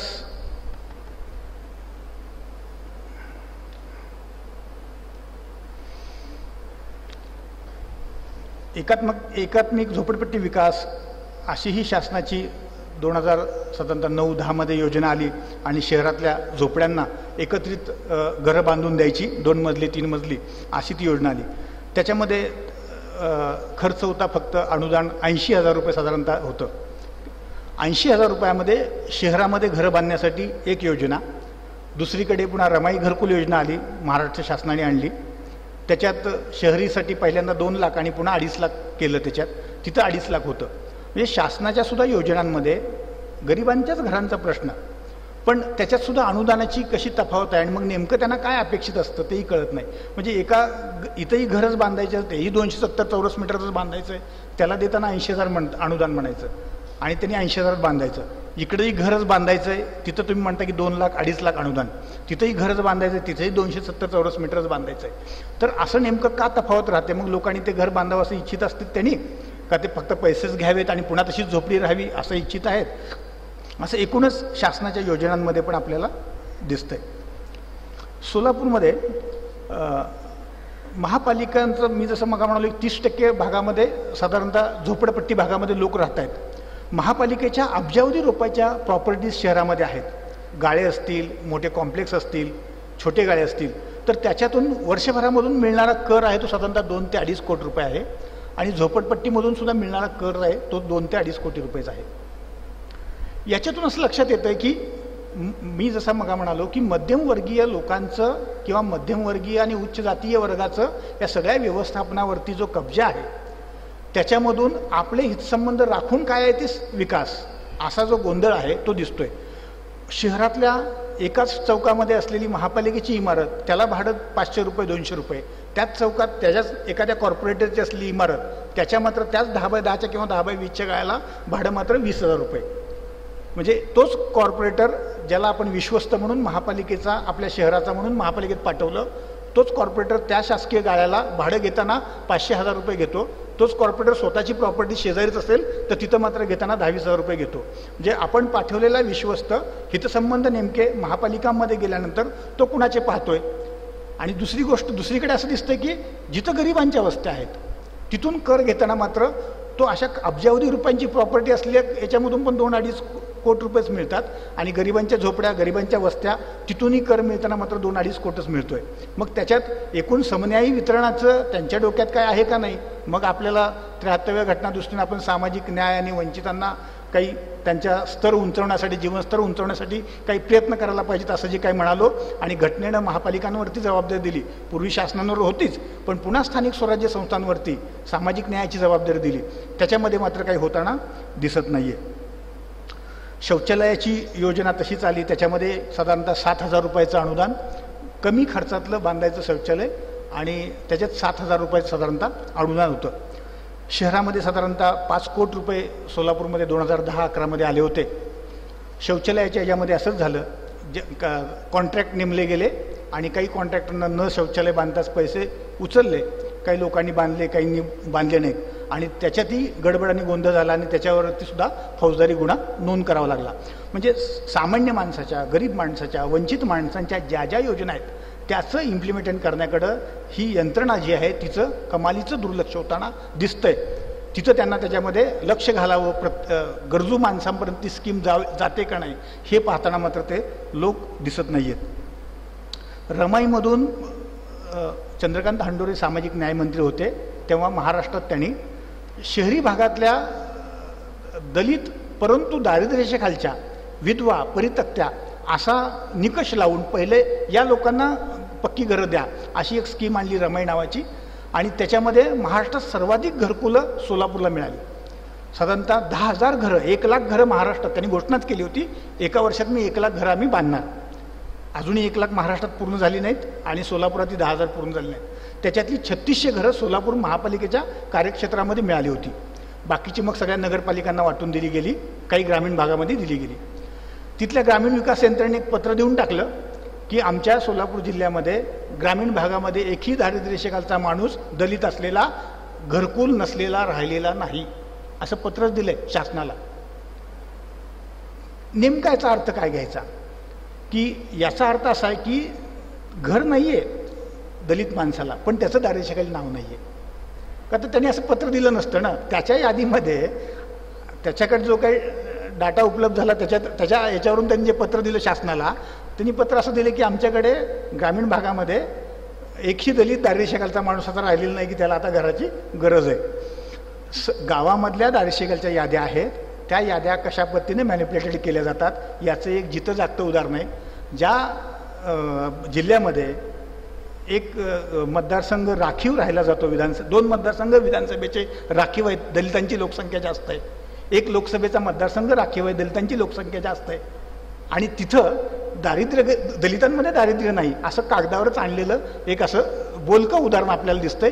याच्यातून मी जसं मग म्हणत होतो की मध्यमवर्गीय जो प्रशासनामध्ये बसलेला आहे त्यांनी ज्या काही सगळ्या याद्या केल्यात, मॅनिप्युलेटेड केल्या असतील आणि तो असं कागदावरच म्हणतो की आमच्याकडे एकही असा दलित राहिलेला नाही दारिद्र्यरेषेखालचा की ज्याला घराची आता पक्क्या घराची गरज झाली नाही. आणि सोलापुरात 3,600 घरं जी मंजूर झाली त्याच्यानंतर 5 वर्षाचा काळ उलटला, 2009मध्ये ते केलं होतं. 2014मध्ये आता अजून 1,000 घरं त्यातली बांधली गेलेली नाही आहेत. त्याच्यात पुन्हा अजून महापालिकेच्या आयुक्तांनी पुन्हा सर्वेक्षण करायचं सांगितलं आणि मग पुन्हा कोण राहिलेत का बघू म्हणून. म्हणजे शहरात सुद्धा त्यांना अशी माणसं सापडत नाहीत असं ते म्हणतायत. एकीकडे तेच असं सांगतायत महापालिका कागदावरती की आमच्याकडे 30% लोक झोपडपट्टीत राहत आहेत, दुसरीकडे तेच सांगतायत की आमच्याकडे 40,000 कुटुंब दारिद्र्यरेषेखाली आहेत. मग 40,000 कुटुंब दारिद्र्यरेषेखाली आहेत पण ते दलित नाहीत का असा प्रश्न आहे. मग त्यांना ती 3,600 माणसं 5 वर्षामध्ये का सापडली नाहीत? आत्तापर्यंत 1000 घरच ते अजून ते 1000 घरामध्येच खेळत आहेत. असं का होतंय? तर ज्याचं दारिद्र्यरेषेखाली नाव असायला हवं आहे त्याचं नाव दारिद्र्यरेषेखालच्या यादीमध्ये दिसत नाही. आणि म्हणूनच एकूणच विकासाच्या ज्या ज्या योजना गव्हर्नमेंटच्या येत आहेत त्या योजना नेमकेपणानं तिथं पोचत नाहीत. सेवा पुरवण्यामध्ये जसं अडचण आहे तसं विकासाच्या योजनासुद्धा समन्यायी पद्धतीनं पुरवण्यामध्ये एकूणच शासन यंत्रणेमध्ये प्रशासकीय यंत्रणेमध्ये अशा या कागदांच्या हालचालींची सुद्धा अडचण एकूणच दिसते. नागरी प्रश्न आणि माध्यम धोरण प्रत्यक्षात कसं असावं याचा विचार करताना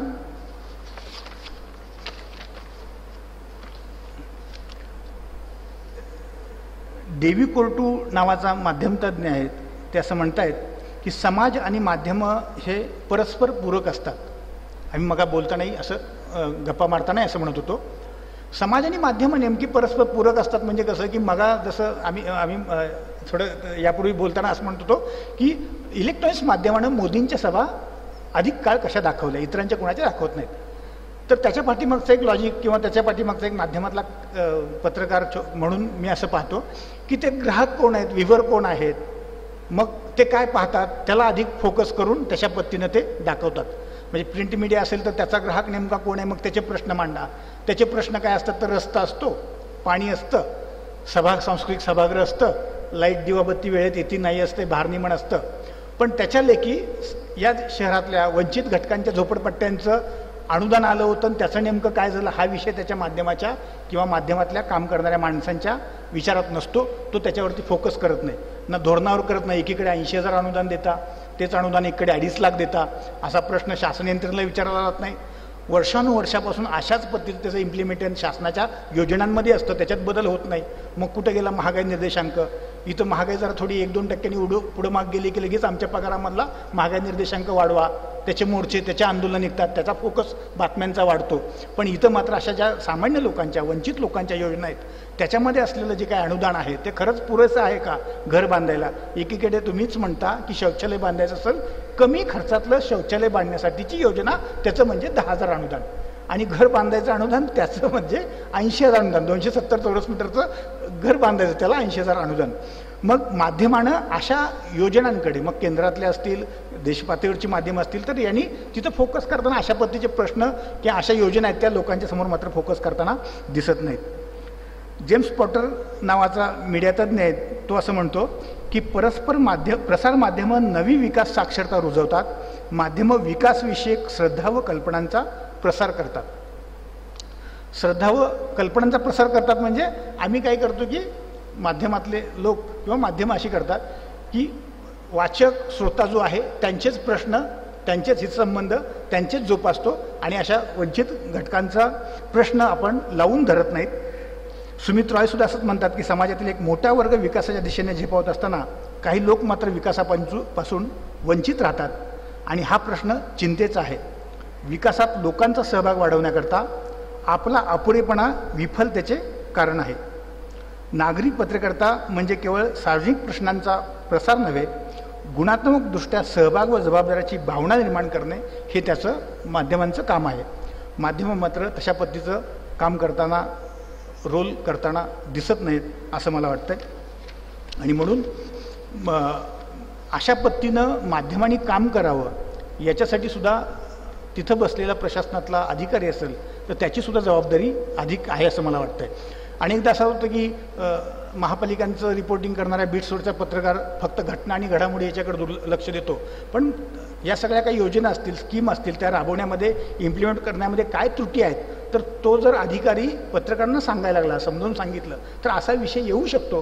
कदाचित असं होत असेल की पत्रकाराला समजा त्याच्यातनं काही लक्षात राहिलं नाही, दिसलं नाही, त्याची निरीक्षण त्याच्याकडे नोंदली गेली नाहीत. म्हणून मला असं वाटतं की आपल्याकडे आपण अकॅडमीचे अनेक काही लोक असताल तर आपल्यासुद्धा ज्या काही ब्युरोक्रॅट्समध्ये जे लोक काम करत आहेत त्यांनी अशा पद्धतीचे विषय पत्रकारांच्या समोर सुद्धा उपस्थित करून देणं ते सुद्धा गरजेचं आहे असं मला वाटतं.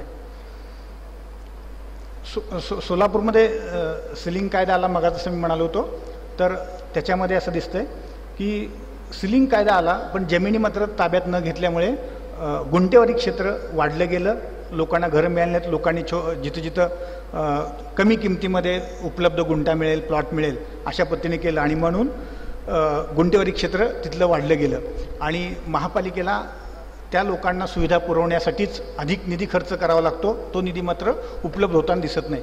महाराष्ट्रातलं ड वर्गामधली महापालिका अशी आहे की जिला गरज नव्हती, क्षमतेपेक्षा तिनं अधिक पसारा वाढवला आणि हद्दवाढ केली.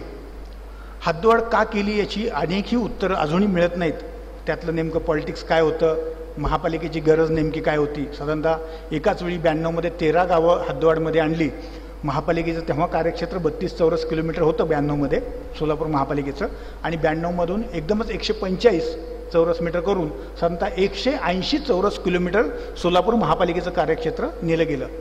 त्याच्यामुळं असं झालं की महापालिकेच्या एकूणच विकास निधीवरती मात्र मोठा ताण आला. कदाचित शक्यता अशी आहे की साधारणतः 95-92च्या अगोदर सोलापूरमधल्या सगळ्या मिल ज्या आहेत त्या बंद होत गेल्या. जुनी मिल बंद पडली, त्याच्यानंतर NG बंद पडली, लक्ष्मी पडली, विष्णू बंद पडली आणि महापालिकेला अधिक आर्थिक स्रोत जो होता जकातीच्या माध्यमातून मिळणारा तो होता मिलच्या जकातींचा. कदाचित त्याचं उत्पन्न स्रोत कमी झाला असल्यामुळं महापालिकेनं हद्दवाढ केली असावा असाही एक अंदाज असंही बोललं जातं आहे की मग त्या निमित्तानं त्याला कर संकलन मालमत्तेतनं जमिनीतनं कर संकलन होईल आणि त्याच्यामुळं केलं गेलं. पण झालं असं की कर मिळण्यापेक्षा त्यांना त्या गावांमध्ये पाण्याची योजना असेल, दिवाबत्तीची असेल तर त्याच्यावर मात्र खर्च मात्र अधिक जास्त करावा लागलेला दिसतोय आणि त्याच्यामुळे अनेक लोकांना ती खेडी तशीच राहिली आणि म्हणून सोलापूर कोणी म्हटलं की सोलापूर काय खेडच असं म्हणतात. कारण गावातली 4 रस्ते चकाचक दिसले पण जेव्हा विकसित भागामध्ये हद्दवाढ भागामध्ये आपण जेव्हा फिरतो तेव्हा खेडेगावामध्ये जशा पद्धतीची निम्न घरं असतात, झोपडपट्टीसारखी पत्र्याची घरं असतील, शेड असतील किंवा जुनी शेतात खेड्यातली घरं असतात, अशाच पद्धतीचं अविकसित भागामध्ये चित्र आजही सोलापूरच्या भागामध्ये दिसतंय. तिथं मात्र काही अधिक जास्त बदल झालेला नाही आहे आणि म्हणून हद्दवाढ नेमकी का केली गेली, 145 चौरस किलोमीटर एकाच वेळेस का वाढवलं याचं मात्र उत्तर आजही शासनाकडे, प्रशासनाकडे आणि लोकप्रतिनिधीकडे नाही आहे. मगाजी मी बोलताना MSRDC रस्ते सांगितले आणि त्याच्यात देखभाल दुरुस्ती त्यांनी त्यांच्याकडे घेतली आणि त्याच्यामुळे तिथल्या देखभाल दुरुस्तीच्या खर्चावरून तिथं वादंग झालं होतं. त्याचं हे एक तयार केलं होतं.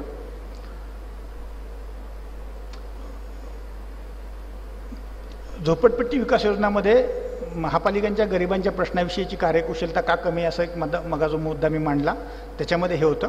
साधारणतः 2007मध्ये सोलापूर शहरातल्या 4 झोपडपट्ट्या विकसित करायचा शासनाने निर्णय घेतला, महाराष्ट्र शासनाने निर्णय घेतला. त्यामध्ये साधारणतः 1289 घरकुलं बांधायचे असा निर्णय घेतला.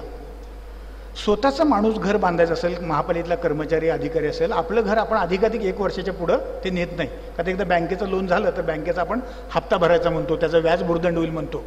पण लोकांची घरं बांधायच्यात, लोकांना योजना द्यायची, तिथं मात्र त्यांची कशी त्याच्याकडे बघायचा दृष्टिकोन असतो हे दिसतंय. 1289 जी घरं बांधायची होती त्यातली 85 घरं साधारणतः त्यांनी 1-2 वर्षामध्ये 2.5 वर्षामध्ये बांधली. त्याच्यानंतर दुसरी योजना जी आत्ता सध्या बांधकाम चालू आहे ती घेतलेली आहे. त्याच्यातली साधारणतः 300-350 घरं आहेत त्या योजनेमध्ये. भगवानराम झोपडपट्टी नावाची झोपडपट्टी आहे. पण अजूनही 4-5 वर्षाचा काळ पूर्ण झाला, फक्त 85 घरं पहिली दिली गेली, त्याच्यानंतरची 300 घरं आहेत ती अजूनही पूर्ण झालेली नाहीत आणि सोलापूर शहर हे राजीव आवास योजनेमध्ये रेमध्ये त्याचा इन्क्ल्यूड झालेला आहे. शासनाने त्यासाठी 2.25 कोटी रुपयाचं अनुदान दिलं आहे की त्याचं सर्वेक्षण करा. त्यालासुद्धा साधारणतः 2-3 वर्षाचा कालावधी झाला. शासनाने केंद्राने घोषणा केली, 2.25 कोटी रुपये शासनाने महापालिकेला दिले, त्याचंही अजून त्यांचं नुसतं सर्वेक्षण पूर्ण झालेलं नाही आहे आणि त्याच्यामुळं ही पहिल्या टप्प्यात जी घरं झाली होती तीही अर्धवट राहिलेली आहेत. दुसऱ्या टप्प्यात याच 4 झोपडपट्ट्या होती त्यातली दुसरे 2 टप्पे पूर्ण होत आहेत, त्यातले अजून दुसरे 2 टप्पे ते तसेच राहिलेत.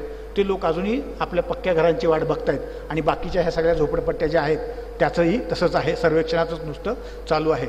एकूणच गरीब आणि वंचित लोकांच्या प्रश्नांकडे पाहण्याचा दृष्टिकोन माध्यमांचाही तसाच आहे. माध्यमे अशाबद्दल अधिक जास्त तीव्रतेने इतर जसं नागरी प्रश्नांबद्दल, मध्यमवर्गीयांच्या प्रश्नाबद्दल बोलतात, तर असं गरिबांच्या, वंचितांच्या प्रश्नांकडे बोलताना दिसत नाहीत, ते प्रकर्षानं मांडणं दिसत नाही. तसंच पालिकांच्या व्यवस्थापनाचं आणि पालिकांमध्ये कारभार करत असलेल्या राजकीय धोरणांचंही धोरण तसंच दिसतंय, हे याच्यातून आपल्याला लक्षात येतंय. उद्यानं आणि सोसायट्यांमधील सार्वजनिक जागा विकासाचा जो मुद्दा आहे तो असाच आहे. DPRमध्ये मग जसं मी म्हणालो की एखादं DPRमध्ये एखाद्याची शेतजमीन टाकून द्यायची की इथं बाग होणार आहे, इथं उद्यान होणार आहे म्हणून, आणि तिथं ते प्रत्यक्षात हस्तांतरित करून घ्यायची नाही, त्याच्यासाठी निधी ठेवायचा नाही. गेल्या 4 वर्षाचं माझ्याकडे महापालिकेचं बजेट पुस्तिका आहे, त्याच्यामध्ये त्यांनी 1ही रुपयाची तरतूद करून ठेवलेली नाही भूमी संपादित करण्यासाठी. ते फक्त आता ते TDR एवढंच बोलतात, आमच्याकडे TDR योजना लागू आहे एवढंच बोलतात ते, पण भूसंपादन करण्यासाठी महापालिकाने त्यांच्याकडे निधीच ठेवला नाही. मग 110 साधारणतः प्लॉट तिथं आरक्षित ठेवले गेलेत नवीन DPRमध्ये. तो DPR 2017मध्ये आत्ता संपतोय आणि सर्वोच्च न्यायालय असं म्हणतं आहे की कोणत्याही DPRमध्ये किंवा कोणत्याही योजनेमध्ये शासनानं एखादा जर भूखंड आम्हाला संपादित करायचं असं म्हटलं आणि तो 2 वर्षातच करावं असं त्याचं म्हणणं आहे, 2 वर्षाच्या नंतर केला तर त्या शेतकऱ्याला त्याची जमीन परत द्यावी. महापालिकेच्या क्षेत्रामध्ये मात्र आता हा 2007पर्यंतचा नवीन DPR लागू आहे. 2017 ओलांडलं आणि जेव्हा नवीन DPR लागू होईल तेव्हा ह्या जमिनी पुन्हा भूसंपादित करता येणार नाहीत. मग या शहराच्या बागेंचा प्रश्न, या शहरांच्या क्रीडांगणाचा प्रश्न, या शहराच्या मोकळ्या जागांचा प्रश्न तिथं तसाच राहील आणि मग मोकळी मैदानं नसतील, बाग नसेल आणि मग मुलांच्या आपल्या अभिव्यक्ती जर त्याला सादर करता आलं नाहीत, खेळता आलं नाहीत, मग त्यात आपण सगळं गुन्हेगारीकरण आणि हे सगळं प्रकटीकरण बघतोय. सोलापूर महाराष्ट्रात सगळ्यात जास्त गुन्हेगारीकरणामध्ये 1 नंबरच्या याच्यावरती आहे. 1992ला मग जसं एक संयुक्त योग सांगितला की हद्दवाढ का केली गेली, मिल बंद पडली आणि उत्पन्नाचा स्रोत नव्हता म्हणून मग हद्दवाढ केली आणि त्यातनं कर गोळा करता येते का बघू असं म्हटले. जसजशा मिल बंद पडायला लागल्या, 80-84ला मिल बंद पडली आणि तिथून लगेच 95मध्ये सोलापूरमध्ये आयुक्तालय, पोलीस आयुक्तालय स्थापन झालेलं आहे. मिल बंद पडल्यानंतर नेमकं शासनानेही तिथं काही उपाययोजना केल्या नाहीत. महाराष्ट्रात मुंबई आणि नागपूरनंतर सगळ्यात जास्त मिलमध्ये काम करणारे सोलापूर शहरामध्ये मजदूर अशा स्वरूपाचा वर्ग होता आणि तो वर्ग रिकाम्या हाताचा झाला आणि मग त्या वर्गाला काम देण्यासाठी ना पालिकेकडे योजना होती ना शासनाकडे योजना होती आणि त्याच्यातून मग एकूणच सोलापूर शहरामधला क्राईम रेट जो वाढलेला दिसतोय त्याच्यातूनच पुन्हा शासनानं त्याला पोलिसांना कमिशनरेट एरिया डिक्लेअर करणं असेल, हा सगळा त्याच्यामधला योगायोग आहे. जिथं साधन विरहित समाज आहे, जिथं उत्पन्नाचे स्रोत कमी आहेत, अशा ठिकाणी क्राईम वाढतं आणि त्या क्राईममुळं शहराची शांतता धोक्यात येते, विषमता वाढते आणि असा समाज हा मात्र एकूणच पर्यावरणपूरक सोसायटीज, पर्यावरणपूरक समाज निर्मितीमध्ये अडथळा आणू शकतो असं आहे. मग जसा मी पाणी पुरवठ्याचा मुद्दा सांगितला तर तसंच आजही शहरामध्ये हे छायाचित्र आत्ताचं नसेल, हे गेल्या वर्षीच आहे, पण असंच थोड्याफार प्रमाणामध्ये अविकसित भागांमध्ये लोकांना पाण्यासाठी साधारणतः सोसायट्यांमधल्या याच्यामध्ये किमान 2000, 3000, 5000 लिटरचा टँक केलेला असतो. त्यामुळे 3 दिवसाआड 4 दिवसाआड जरी पाणी दिलं महापालिकेनं, त्याच्याकडे किमान बोर असते, तो सांडपाण्याला बोरचा वापर करू शकतो आणि पिण्याचं पाणी म्हणून साठवून करू शकतो. पण जी अविकसित भाग आहे, 30% लोक झोपडपट्टीमध्ये राहतात म्हणतात, ज्याचं घरच 100 आणि 125 स्क्वेअर फूटमध्ये आहे, त्याच्याकडे पाणी साधन साठवायचा हांडाही उपलब्ध नसतो, टँकही उपलब्ध नसतो. मग अशा लोकांना टँकरशिवाय पर्याय नसतो आणि मग महापालिका एकीकडे तिथं पाईपलाईन टाकू शकत नाही, एकीकडे टाक्या उभारल्या, 17 टाक्या उंच उभा केलेल्या आहेत, त्याच्यामध्ये पाणी नाही. दुसरीकडे पाणी वितरणासाठी मात्र टँकरवरती लाखो रुपयांचा खर्च केला जातो आहे. असं हे सगळं टँकर लॉबी त्याला जोडली गेलेली आहे. मग पाणी आणायची व्यवस्था ती कोण करणार, हा मुद्दा याला जोडून आहे. आणि छोट्या वर्गाकडे, झोपडपट्टीतल्या वर्गाकडे, साधनविरहित वर्गाकडे, त्याच्या प्रश्नांकडे बघायचा दृष्टिकोन महापालिकेचा कसा आहे याच्यातून आपल्याला लक्षात येतो. हे UIDCMTमध्ये हे जशी टाकी तुम्हाला दिसते अशा टाक्या समजा शहरामध्ये 17 टाक्या बांधलेल्या आहेत आणि 44 किलोमीटरची ट्रान्समिशन लाईन पण टाकली गेलेली आहे. पण प्रत्यक्षात याच्यामध्ये पाणीच नाही आहे. असं एक शहर असेल की टाक्या आहेत, पाईपलाईन टाकलेली आहे, पाणी नाही म्हणून त्या जोडता येत नाही, टँकरवर ते खर्च करतायत. सार्वजनिक आरोग्यामध्ये सोलापूर सिव्हिल हॉस्पिटल जे आहे जिल्हा न्यायालय, तर तिथं साधारणतः 1,500 दररोजची OPD आहे. महाराष्ट्रात तिचा दुसऱ्या तिसऱ्या क्रमांक लागतो असं सांगतात. सोलापूर शहरामधली जी आरोग्य यंत्रणा महापालिकेची आहे ती अत्यंत कोलॅप्स झालेली आहे. सामान्य माणसाचा सुद्धा विश्वास, म्हणजे जी कमी खर्चातली असली तरी त्यालासुद्धा तिथं जाऊ वाटत नाही, अशा पद्धतीची ती यंत्रणा आहे. आपल्या आरोग्यावरती उपचार होईल का नाही त्याला सांगता येत नाही. आपण सर्वांनी पाटील नावाच्या डॉक्टराचं प्रकरण महाराष्ट्रभर गाजलं, ऐकून वाचून सगळेच नसतात. ज्या PSI वायकर नावाच्या PSIनं रात्री एक महिलेला डिलिव्हरीसाठी गेली आणि त्याने प्रतिसाद दिला नाही म्हणून त्या पाटील नावाच्या डॉक्टरला मारहाण केली. महाराष्ट्रातल्या डॉक्टरांच्या संघटनांनी संप सुरू केला. पहिल्यांदाच न्यायालयानं सुमोटो केस हातात घेतली आणि अगोदर तुम्ही संपावरती कामावरती जा आणि मग मी पुन्हा बघतो तुमच्या वायकरनं मारहाण केली. महाराष्ट्राच्या पोलीस महासंचालकांना आदेश दिला की तातडीनं तुम्ही त्यांना सस्पेंड करा आणि मग सस्पेंड केलं गेलं. तर त्याचं हे बोलकं उदाहरण असं आहे की सिव्हिलमध्ये हा फोटो, याच्यामध्ये गर्दी कमी दिसते पण दररोज साधारणतः किमान 1000 OPD या सिव्हिल हॉस्पिटलमध्ये होते. शहरामध्ये गर्भवती महिला असतील त्यांच्या आरोग्याचा पुरेपूरपणे त्यांना तिथं लाभ होईल असे किंवा तांत्रिक सुविधा उपलब्ध आहेत अशा नाही आहेत. आणि म्हणून अनेक शहरातल्या अशा महिलांना शासकीय सुविधेकडेच, म्हणजे जी आपण 3 टायर सिस्टीम आरोग्याची आपल्याकडे उपलब्ध आहे की अधिकचं काही तुम्हाला करायचं असेल ऑपरेशन वगैरे तरच सिव्हिलमध्ये जा, नाहीतर तुम्ही तुमच्या गावामधल्या, तुम्ही तुमच्या भागामधल्या डिस्पेन्सरीमध्ये करा. आपल्याकडे तर शासनाची योजनाच आहे, फोन करा आणि घरी गाडी बोलवा गर्भवती महिलेला दवाखान्यात आणायचं असेल तर. गर्भवती महिलेला जर तिथं यायचं असेल तर सामान्य कुटुंबातली असेल तिला रिक्षाचाही खर्च द्या, अशी योजना आहे. पण वस्तुस्थिती मात्र तसं दिसत नाही. कागदावरती योजना आहेत, राबवताना इम्प्लिमेंट करताना दिसत नाही. का तर त्या घटनेमध्येच असं झालं की त्या महिलेला रात्री पहाटे 2 वाजता महापालिकेचं डफरीन चौक म्हणून जो शहरातला महापालिकेच्या हाकेच्या अंतरावर आहे तिथून 2 वाजता रात्री त्या बाईला काढलं गेलं. गर्भवती महिलेला तिला सांगितलं की आमच्याकडे आता इथं कोण इलाज करायला तुला नाही आहे आणि तुझी प्रकृती जरा गंभीर होत चालली आहे, तू सिव्हिलला जा. म्हणजे जिथं महिलांचंच हॉस्पिटल आहे तिथून त्या महिलेला बाहेर काढलं होतं. योगायोगानं पोलीस तिथं रात्रीच्या नाईट राऊंडमध्ये होते ते PSI आणि त्या डॉक्टरना सांगत होते की बाबा ही महिला जरा थोडीशी अडचणीच्या काळामध्ये आहे, तिला जरा मदत करा. ते डॉक्टर म्हणत होते की माझा काही संबंध नाही, तुम्ही तिला वरती महिला रुग्णालयात घेऊन जा. पण एकूण अशा महिलांच्या आरोग्याच्या प्रश्नांकडे तीव्रतेने बघितलं जात नाही. इकडे असं म्हणतो की महिलांबद्दल, मुलांबद्दल आपली संवेदनता वाढवा म्हणतो.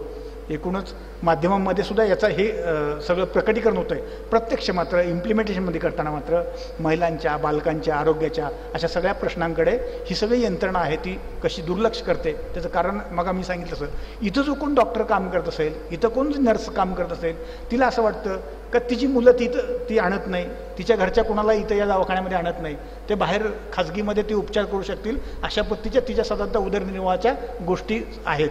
आणि ज्या लोकांच्या उदरनिर्वाहाच्याच गोष्टी संपलेल्या नाहीत, तोच खर्च निघत नाही, अशीच माणसं साधारणतः शासनाच्या सिव्हिल हॉस्पिटलच्या सेवांचा लाभ घ्यायला जाते.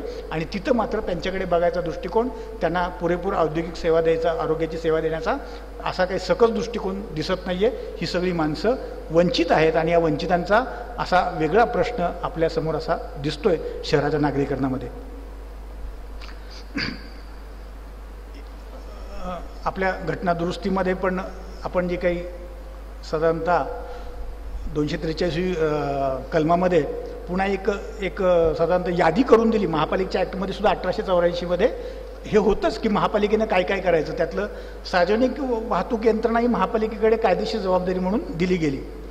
सोलापूरमध्ये गंमत अशी आहे की साधारणतः सगळ्यात चांगली चालणारी, महाराष्ट्रातली सगळ्यात चांगली चालणारी SMT सेवा होती.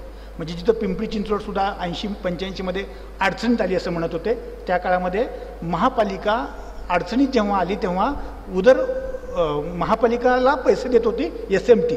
अशा चांगल्या स्थितीमध्ये ही होती. पण आज मात्र ती डबघायला आली. साधारणतः 70 ही तुम्हाला अलीकडे जुनी बस दिसते आणि पलीकडे आता ही नवी बस घेतलेली आहे. जुनी बस डबघायला आली, 60-70 आहेत. इलेक्शनच्या काळामध्ये, इलेक्शनच्या तोंडावरती पुन्हा लोकांना खुश करणं, प्रशासन आणि सगळी राजकीय मंडळी अशा एक बसचा प्रस्ताव आणला. साधारणतः हा 150 कोटीचा आहे. 150 कोटीमध्ये वॉल्वो बस ज्या आहेत त्या AC बस आहेत, 20 AC बस आहेत. आज स्थिती अशी आहे की या बस आजही महापालिकेच्या क्षेत्रामध्ये रिकाम्याच फिरत आहेत.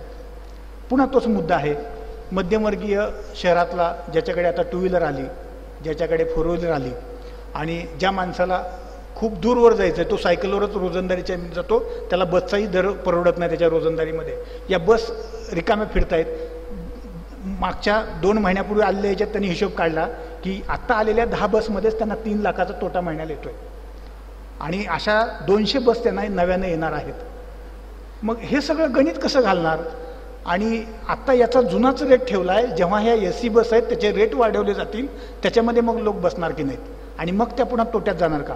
दुसरं असं झालं की ह्या बसचं अजूनही एक स्टँडिंग कमिटीमध्ये एक टेंडर आहे. ते टेंडर असं आहे, बस खरेदी करायच्यात, पण या 160 कोटी रुपयांच्या ह्या सगळ्या याच्यामध्ये 65 कोटी रुपयाचं एक टेंडर असं आहे की देखभाल दुरुस्तीसाठी मक्तेदार नेमायचा आहे. महापालिकेची बस सेवा बंद पडली याचं कारण असं आहे की त्यांच्याकडे पुरेशा बस नाही आहेत, सेवा द्यायला माणसं आहेत. 1000 कर्मचारी आहेत, जिथं एका बसला 3 कर्मचारी 4 कर्मचारी लागतात त्यांच्याकडे 10 कर्मचारी आहेत. बसची संख्या कमी आहे, कर्मचाऱ्यांची संख्या जास्त आहे, म्हणून वेतनावर जास्त खर्च करावा लागतो आणि म्हणून तिथली तोट्यात गेली बस. आता दुसरीकडे पुन्हा नवीन आलेल्या टेंडरमध्ये त्या आता आणलेल्या 10 बसमध्येच तोट्यात दिसत आहेत असं अर्थशास्त्र असंच आयुक्तांनी डिक्लेअर केलं आहे. पण तरी पण स्टँडिंग कमिटीमध्ये अशा पद्धतीचं एक टेंडर आहे की या आलेल्या नवीन बस आहेत तर त्यांचं देखभाल दुरुस्ती करण्यासाठी 65 कोटी रुपयाचं 5 वर्षासाठी मक्ता द्यायचा आहे. या लोकांचं कर्मचाऱ्यांचं म्हणणं आहे की त्या जबाबदारी आमच्यावर द्या, आम्ही करतो. त्या महापालिका असं म्हणते किंवा प्रशासन असं म्हणते की याचं तंत्र जे आहे त्या नवीन बस आहे ते तुम्हाला माहिती नाही आहे आणि त्याच्यामुळे तुम्हाला ते काय देखभाल दुरुस्ती करता येणार नाही. मुद्दा असा आहे की तुम्ही तंत्र त्यांना माहीत नसेल तर ट्रेनिंग देऊ शकतो आपण, जे वर्षानुवर्षे त्याच्यामध्ये काम करतायत त्यांना ट्रेनिंग देऊ शकतो. पण मग जसं मी म्हणालो की भांडवली कोणतीही योजना येताना तिचं सगळं घेऊन येते बरोबर येताना, ती कुणाला द्यायची, ते कुणाला मक्ता द्यायचा, त्याचा लाभार्थी कोण आणि असं आहे की काय असा मुद्दा आला. म्हणून मग महापालिकेमध्ये लोकांनी तो विषय अडवला. वर्तमानपत्रांनी पुन्हा गंमत केली. ते रेग्युलाइज पद्धतीनं जसं म्हणतात की याच्यामध्ये काहीतरी यांना मिळालं नाही म्हणून अडवलं, अशाच बातम्या सगळीकडे छापून आल्या गेल्या की या लोकांनी त्यांचा हिशोब मिळाला नाही म्हणून ते टेंडर अडवलं. पण याच्यातली गंमत अशी होती की 65 कोटी रुपये जर तुम्ही दिले तर मग या लोकांनी बसणाऱ्यांनी काय करायचं, यांना वेतन कोण देणार? मग या लोकांनी यांना जर हे काम नाही मिळालं तर पुन्हा आणखी महापालिकेवरती पर्यावरणावरती तोटाच येईल असा एक मुद्दा होता. म्हणजे सामान्य लोक जी मागणी करतायत त्याच्याकडे दुर्लक्ष करायचं, त्यांच्या मागणीला काही कायदेशीर अधिकार नाही आहे, त्यांच्या मागणीला काही आर्थिकदृष्ट्या काही सक्षमता नाही आहे असं म्हणायचं, असाही माध्यमांचा सूर दिसतो. पण माध्यमं असं म्हणायला तयार नव्हती की नाही त्याची एकदा चेक करू, आपण टेक्निकल माणसाला विचारू की 65 कोटी रुपये आपण त्या बसला देखभाल दुरुस्तीसाठी 5 वर्षाचा करार द्यायचा ते तर नेमकं काय आहे ते हेही सांगायला तयार नव्हते. ते फक्त एकच म्हणत होते की आम्ही महापालिकेच्या स्टँडिंग कमिटीकडे असा प्रस्ताव पाठवला आहे, पण 65 कोटी रुपये एकदाच द्यायचे आहेत, 65 कोटी रुपये वर्षात काही टप्प्याटप्प्याने द्यायचे आहेत असं काहीही प्रस्तावामध्ये नाही. फक्त ठराव असाच दिला त्यांनी, 65 कोटी रुपये आपल्याला त्या याच्यासाठी द्यायचे आणि मग त्याचं काय करायचं. त्याच्यामध्ये सगळे संभ्रमात पडले. आता सध्या ते अजूनही तसंच 65 कोटी रुपयाचं टेंडर जे द्यायचं आहे तो प्रश्न मात्र आताही सध्या तसाच आहे. दलित वस्ती आणि सुधारणा योजनांमध्ये सुद्धा खूप गंमत आहे. अगोदर आपल्याकडे शहरी दलित वस्ती सुधारणा योजना नव्हती, आपल्याकडे ग्रामीण भागामध्ये दलित वस्ती सुधारणा योजना होती. शहरांमधल्या दलित वस्ती सुधारणा योजनांमध्ये सुद्धा खूप गंमत करतात. ते असं दिसलं, मी एका रस्त्याचं त्यांना अशा पद्धतीचं वारंवार वार्तांकन छापलं, पण त्यांनी काही शेवटी ते ऐकलं नाही, ते तसंच केलं. महापालिका सभागृहाचे सभागृह नेते होते, ते ज्या प्रभागातून निवडून आले त्या भागामध्ये तो रस्ता केला गेला. शासनाकडून मिळालेच मुळात 2 कोटी रुपये, त्यातले साधारणतः 80 लाख रुपये एका रस्त्यासाठी 2-2.5 किलोमीटरच्या रस्त्यासाठी ते खर्च केले गेले किंवा तो मंजूर केला गेला. जेव्हा मंजूर केला तेव्हा मी ते पाहिलं नेमकं काय, तर जिथं DPR मधला रस्ता आहे की त्या रस्त्यावरून सगळेच लोक जाणार येणार आहेत, मुख्य रस्ता आहे तो शहराचा, त्या रस्त्यावरती दलित निधीतला खर्च करायचा घाट घातला गेला, खर्चही झाला. म्हणजे असं दिसतंय की दलित वस्तीचा जो निधी आहे तो दलित वस्तीतला निधी काही मुख्य रस्त्यावर खर्च करायसाठी नाही आहे, तो निधी तिथल्या वस्त्यांमधल्या अंतर्गत रस्त्यांसाठी, वस्त्यांमधल्या पिण्याच्या पाण्यासाठी, वस्त्यांमधल्या दिवाबत्तीच्या सोयीसाठी, वस्त्यांमधल्या आरोग्याच्या सुविधेसाठी, समजा त्या वस्तीमध्ये एखादं काही छोटं केंद्र बांधायचं आहे, त्या वस्तीमधल्या अंतर्गत रस्ता करायचा त्यासाठी खर्च करायचा आहे, तो मुख्य रस्ता होता आणि त्याच्यावरती साधारणतः तो 81 लाख रुपयाचा रस्ता मंजूर केला गेला. कलेक्टरांना विचारलं तुम्ही हे कसं काय मंजूर केलं? कलेक्टरांचं ते छापील उत्तर होतं, त्यांनी छापील उत्तर दिलं की काय नाही, त्यांनी एक लिस्ट पाठवली होती आणि त्यातला प्राधान्यक्रम अमुक अमुक दिला होता, त्याच्यामुळे ते मंजूर केलं. मग मी त्यांना म्हणालो की तुमच्याकडे 26 लिस्टमध्ये 26 कामं होते, तुम्ही ते 17 क्रमांकाचं काम मंजूर कसं काय केलं? मग ते सगळे गोडबडले. कोणत्या तरी त्या आमदारांनी पत्र दिलं होतं, मग आमदाराचं पत्र काढून घेतलं. आमदारांनी विचारलं, ते तुम्हीच सांगितलं? नाही नाही नाही, मी सांगितलं नाही. म्हणले, अहो तुमचं पत्र आहे म्हणतात ते. नाही, मग ते हळूच पुन्हा पत्र काढून घेतलं गेलं. म्हणजे दलितांच्या नावाने आलेला सुद्धा निधी शहरांमध्ये पुन्हा मुख्य रस्त्यांवरती खर्च करायचा आणि दलितांपर्यंत तो विकासाचा निधी पोचू द्यायचा नाही. का तर तिथं रस्ते पोचले तर तो तिथं नगरसेवक पुन्हा निवडून येईल ना, तो पुन्हा कोणतरी त्या वर्गातला त्या घटकातला असता, त्याला निवडून येऊन द्यायचं नाही. आणि मग आपल्या भागामध्ये करायचं आणि मग सांगायचं मी माझ्यामध्ये भागामध्ये केला. असं सगळं त्या एकूण दलितांच्या योजनांमध्ये सुद्धा दिसताना दिसतंय. मग आम्ही सांगितलं की रमाई घरकुल योजना, त्यातलं हे एक घरकुल आहे 270 चौरस मीटरचं, अशा पद्धतीची योजना आहे. शौचालयाचाही मग आम्ही मुद्दा सांगितला, ते हे साधारणतः 7,000 रुपयाचं शौचालय. सुवर्णजयंती शहरी रोजगार योजना नावाची योजना आपल्याकडे आहे. महापालिका सांगते की आमच्याकडे 40,000 कुटुंब आहेत दारिद्र्यरेषेखालची. प्रत्यक्षात कलेक्टरच्या यादीमध्ये मात्र संख्या तेवढी नाही आहे, ती 10,000च दाखवतात. कोणतीही आकडेवारी लागत नाही. मग आम्ही जसं म्हणालो की महाराष्ट्रात असं एक सोलापूर शहर आहे की ज्याची लोकसंख्या ज्या तुलनेनं वाढायला पाहिजे वाढली नाही. असं का झालं असावं? त्यात मला शंका अशी वाटते की मग की एकतर मागचा जो आकडा ग्रोथचा दिला तो चुकीचा दिला. तो का चुकीचा दिला तर तुम्हाला पुन्हा लोकसंख्येच्या जनगणनेच्या आकड्यांवरतीच तुमचं रिझर्वेशन लोकसभेचं किंवा विधानसभेचं आहे, त्याच्याशी काय याचा हितसंबंध आहे का?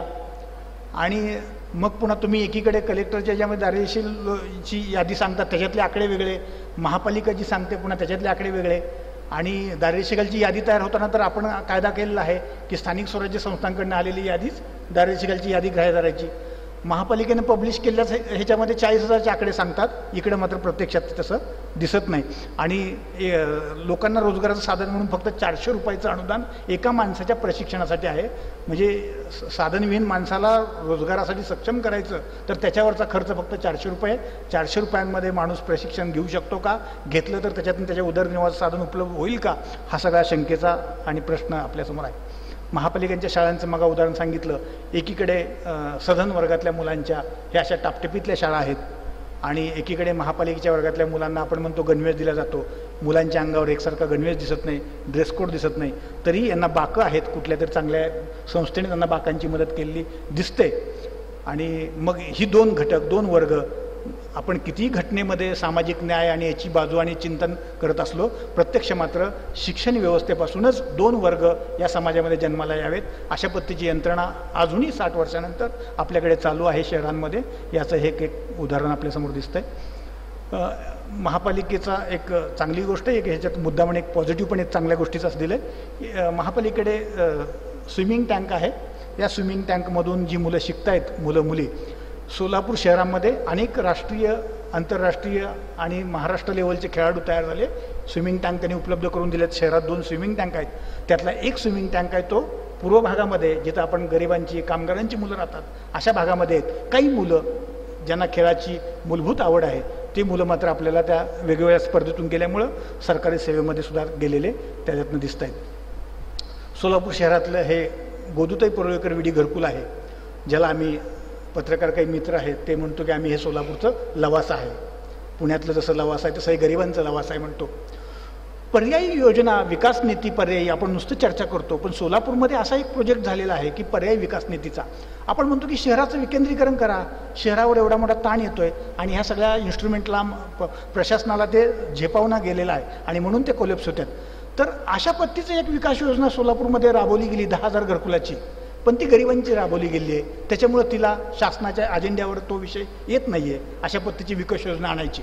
आणि ज्या विकास योजना येतात त्या आपण मग तुम्ही रमाईमध्ये बघितलं त्या घरकुलांचं काय झालं.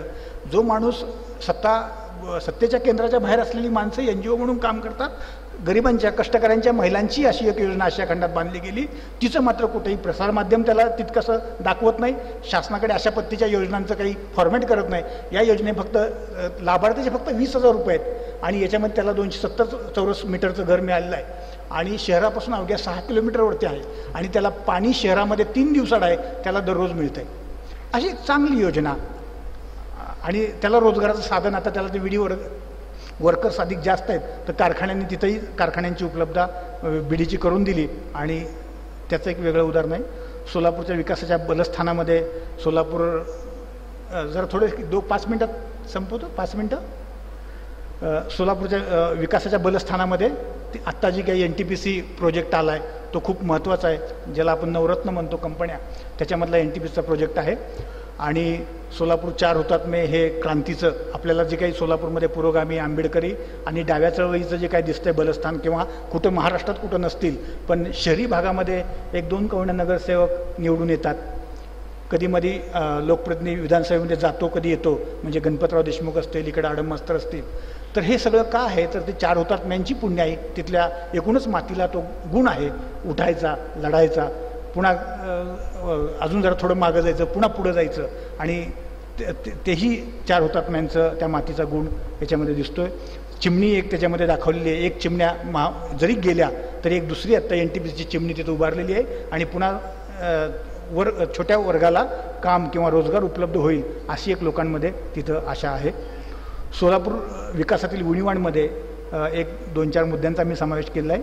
एकेकाळी राज्याच्या 4थ्या आणि 5व्या क्रमांकावर असलेलं सोलापूर मानव विकास निर्देशांकानुसार राज्याच्या आज मात्र 17व्या स्थानी आहे.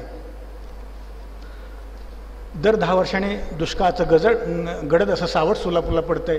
मग आज मी देसरडा सरांशी बोलताना ते 2दा-3दा दुष्काळाच्या काळामध्ये दौरे केले, अभ्यास केला, नियोजन समितीवर असताना ते आले होते.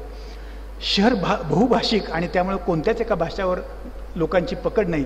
आणि त्याच्यामुळं साधारणतः बाहेर गावांमध्ये, बाहेरच्या शहरांमध्ये नोकरी मिळवण्यामध्ये अनेकदा अडचणी निर्माण होत असल्यामुळेही लोकांच्या रोजगाराच्या साधनाचा प्रश्न आहे.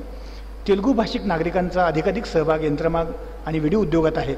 आणि ते दोन्ही उद्योग आज अधोगतीला आहेत. यांत्रिकीकरण झाल्यामुळं या दोन्ही उद्योगांना विडी तर आता आपण कायद्यानेच त्याच्यावर निर्बंध आणतोय. आणि जो यंत्रमाग आहे तो मात्र यांत्रिकीकरण नसल्यामुळं बाकीच्या केरळमध्ये असेल, गुजरात असेल, पलीकडे आमच्याकडे शेजारचं तामिळनाडू असेल तर तिथं मात्र तो उद्योग फोपावतात. शहरात मात्र खूप मागं पडलेलो आहोत. व्हिडिओ उद्योग कायदेशीर नियंत्रण त्याच्यामुळे अडचणीत आहे. सुमारे 60,000हून अधिक कुटुंबाच्या उदरनिर्वाहाचं विडी हे महत्त्वाचं साधन आहे. चादर टॉयल उद्योग कराच्या बोजाने अडचणीत आला आहे आणि उत्पादन तंत्र आधुनिकीकरणात तो मागं पडला आहे. अल्पसंख्याक दलित, भटक्या, विमुक्त आणि कधी काळी आंध्र प्रदेशातून रोजगारासाठी स्थलांतरित झालेल्या साधनविहीन कारागीर तेलुगू समाज हा शैक्षणिक, सामाजिक आणि आर्थिकदृष्ट्या मागास आहे. आणि त्याला दुसरं काही रोजगाराचं उपलब्ध साधन नाही. आणि तीही त्याच्यामध्ये शहराच्या एकूण विकासामध्ये अडचण दिसते. निष्कर्ष आणि उपाययोजनामध्ये दारिद्र्य रेषेखालची कुटुंब, अल्प उत्पन्न आणि निम्नमध्यीय उत्पन्न गटातील कुटुंब, वसाहतीचं योग्य ते सर्वेक्षण हाती असणं गरजेचं आहे. जोपर्यंत नेमका कोण लाभार्थी आहे तो होत नाही आहे तोपर्यंत नेमक्या माणसापर्यंत योजना जाणार नाही. आणि त्याची मात्र शासनाकडे आजही योजना नाही. आपण 2002-2007मध्ये ज्या काही दारिद्र्य रेषेखालच्या याद्या केल्या, कोर्टात गेले, कोर्टातनं पुन्हा शासन म्हणलं 2002चीच ग्राह्य धरा. पुन्हा मग ते म्हणले नाही ठीक आहे 2007ची ग्राह्य धरा. शासनाकडे पण नेमकी कलेक्टरांकडे 2002ची धरायची का 7ची, का तर एक माणूस पुन्हा 2002चं कार्ड घेऊन येतो, मग त्याला द्यायचं का नाही, 2007च्या द्यायचं. 2007च्या द्यायचं तर तो म्हणतो मला कार्डच मिळालं नाही, माझं साहेब नाव यादीत होतं. अशा सगळ्या भानगडी आहेत. त्याच्यामुळे नेमका कोणाला लाभ द्यायचा, शासनाच्या योजना येतात, लाभ कोणाला द्यायचा हा प्रश्न आहे. समाजाचं जीवनस्तर उंचावण्यासाठी गरजा, उपेक्षा आणि उपलब्धता याची सांगड घालून महापालिकेच्या विकास आणि योजना आराखड्यामध्ये तसं काही कालबद्ध कार्यक्रम करणं गरजेचं आहे. जसं की घरकुलांचं असेल, पाणी नियोजन असेल, त्यांच्या आरोग्याचं असेल, शिक्षणाचं असेल. महापालिकेचा नगरविकास आराखडा निर्धारित कालावधीत पूर्ण करण्यासाठी प्राधान्यक्रम ठरवून नियोजन निश्चित करायला हवं. नाहीतर मग भूखंड राहणार नाहीत, मुलांच्या कला त्याच्या कौशल्य आणि अभिव्यक्तीला संधी मिळणार नाही. आणि मग ती मुलं पुन्हा क्राईम रेट वाढण्याकडे त्याचा कल दिसतोय. महापालिका संस्था अधिक सक्षम करण्यासाठी कर्मचाऱ्यांची बदलत्या काळानुसार व्यावसायिक कौशल्य विकसित करणं, कर चुक वगैरे टाळण्यासाठी आधुनिक तंत्राचा वापर करून कर्मचाऱ्यांना प्रशिक्षण देणं, विकास कामांचा प्रभागनीय प्राधान्यक्रम ठरवणं. आपण असं बघतो की कोणताही नगरसेवक कोणतं काम सांगेल त्याला ज्या प्रभागात ज्या भागामधून मतं मिळाले त्या प्रभागातलं तो काम हाती घेतो, ज्या भागातनं मतं मिळाली नाही त्या प्रभागातलं काम घेत नाही. प्राधान्यक्रमानं ते काम महत्त्वाचं असलं तरी मग आपण आपल्या 73व्या घटनादुरुस्तीमध्ये असं म्हटलो की प्रभागनिहाय समित्या नेमा. नगरसेवक निवडून गेला तरी समितीला अधिकार दिला आपण कोणतं काम तुम्ही प्राधान्यक्रमानं हाती घ्यायचं. पण महाराष्ट्रात त्यांनी आयडिया अशी केली की प्रभागनीय समिती म्हणजे त्यांनी काय केलं की झोन कार्यालय केलेत ना आपण, त्या झोनमध्ये एक नगरसेवक त्याचा झोनचा प्रमुख केला आणि त्यालाच त्यांनी समिती म्हणलं. घटनेमध्ये क्लिअर कट म्हणलं 3 लाखाच्या वर लोकसंख्या असलेल्या कोणत्याही स्थानिक स्वराज्य संस्थेमध्ये प्रभागनीय समिती नेमा. सोलापूर शहरात नेमलेली नाही, इथं आहे का नाही मला माहीत नाही, पण कदाचित जसा सोलापूरला अनुभव असेल तसाच इथं असण्याची शक्यता आहे. आणि अशी न नेमल्यामुळे प्रभागामध्ये नेमका प्राधान्यक्रम कोणता आहे प्रश्नांचा, पाण्याचा आहे, शौचालयाचा आहे, ते काहीच होत नाही. नगरसेवकाला वाटतं की का त्याला अधिकार असतो महापालिकेत, तोच ठरवतो काम आणि तोच करतो. मग त्याच्या कॉन्ट्रॅक्टरचे संबंध, कशात कामाचा त्याचा कॉन्ट्रॅक्टर आहे आणि मग ते काम होतं. रस्त्याचा कॉन्ट्रॅक्टर त्याचा जवळचा असेल तर रस्त्याचं काम. अशा वेगवेगळ्या गमती जमती विकासाच्या कामातल्या आहेत. विकास कामांचा प्रभागने ठरवणं, नागरिक म्हणून कर्तव्य जबाबदारांना जनजागर करणे, JNURM आणि नगरोत्थानसारख्या योजनांचा अंमल करताना प्राधान्यक्रम ठरवणं. मग जसं म्हणालो की पाण्याच्या टाक्या बांधल्यात, पाणीच नाही, प्राधान्यक्रम न ठरवल्यामुळे ती गफलत झाली. सर्वसामान्य नागरिकांच्या हिताचं धोरण ठरवण्यासाठी किमान पक्षी नागरी संघटना गटाच्या सहभागाने नियोजन करणं. महापालिका कर्मचाऱ्यांमध्ये नागरी समाज निर्मितीसाठी असलेल्या उत्तरदायित्वाबद्दल सामाजिक जाणीव निर्माण करण्यासाठी खाजगी कंपन्यांमध्ये जसं प्रशिक्षणावर भर दिला जातो कर्मचाऱ्यांच्या, तशाच पद्धतीनं तिथल्या कर्मचाऱ्यांच्या प्रशिक्षणावर भर दिला जावा. नागरिक समाजाच्या उत्थानामध्ये योगदान देणारा विभागातील जो कर्मचारी असेल, अधिकारी असेल, तर त्याचा काही गुणगौरव केला तर त्याला जरा थोडंसं प्रोत्साहन मिळेल. असं काही जसं खाजगी कंपन्या ज्या पद्धतीनं करतात, इन्सेंटिव्ह देतात, त्याचा गौरव करतात, त्याला काहीतरी पुरस्कार देतात, अशा पद्धतीनं ह्या व्यवस्थापनानं बदलून घेतलं पाहिजे. नाहीतर सोलापूर शहरामधलं सगळ्यात मोठं व्यवस्थापन असलेलं एकही अशी व्यवस्थापन नाही आहे शहरातली खाजगी किंवा वित्तीय की ज्याच्याकडे 5,000 कर्मचारी आहेत, ज्याचा उत्पन्न स्रोतच 150 आणि 200 कोटी आहे. त्याच्यातले साधारणतः 140 कोटी रुपये केवळ पगारावरती, वेतनावरती आणि सेवानिवृत्तीवरती खर्च केले जातात.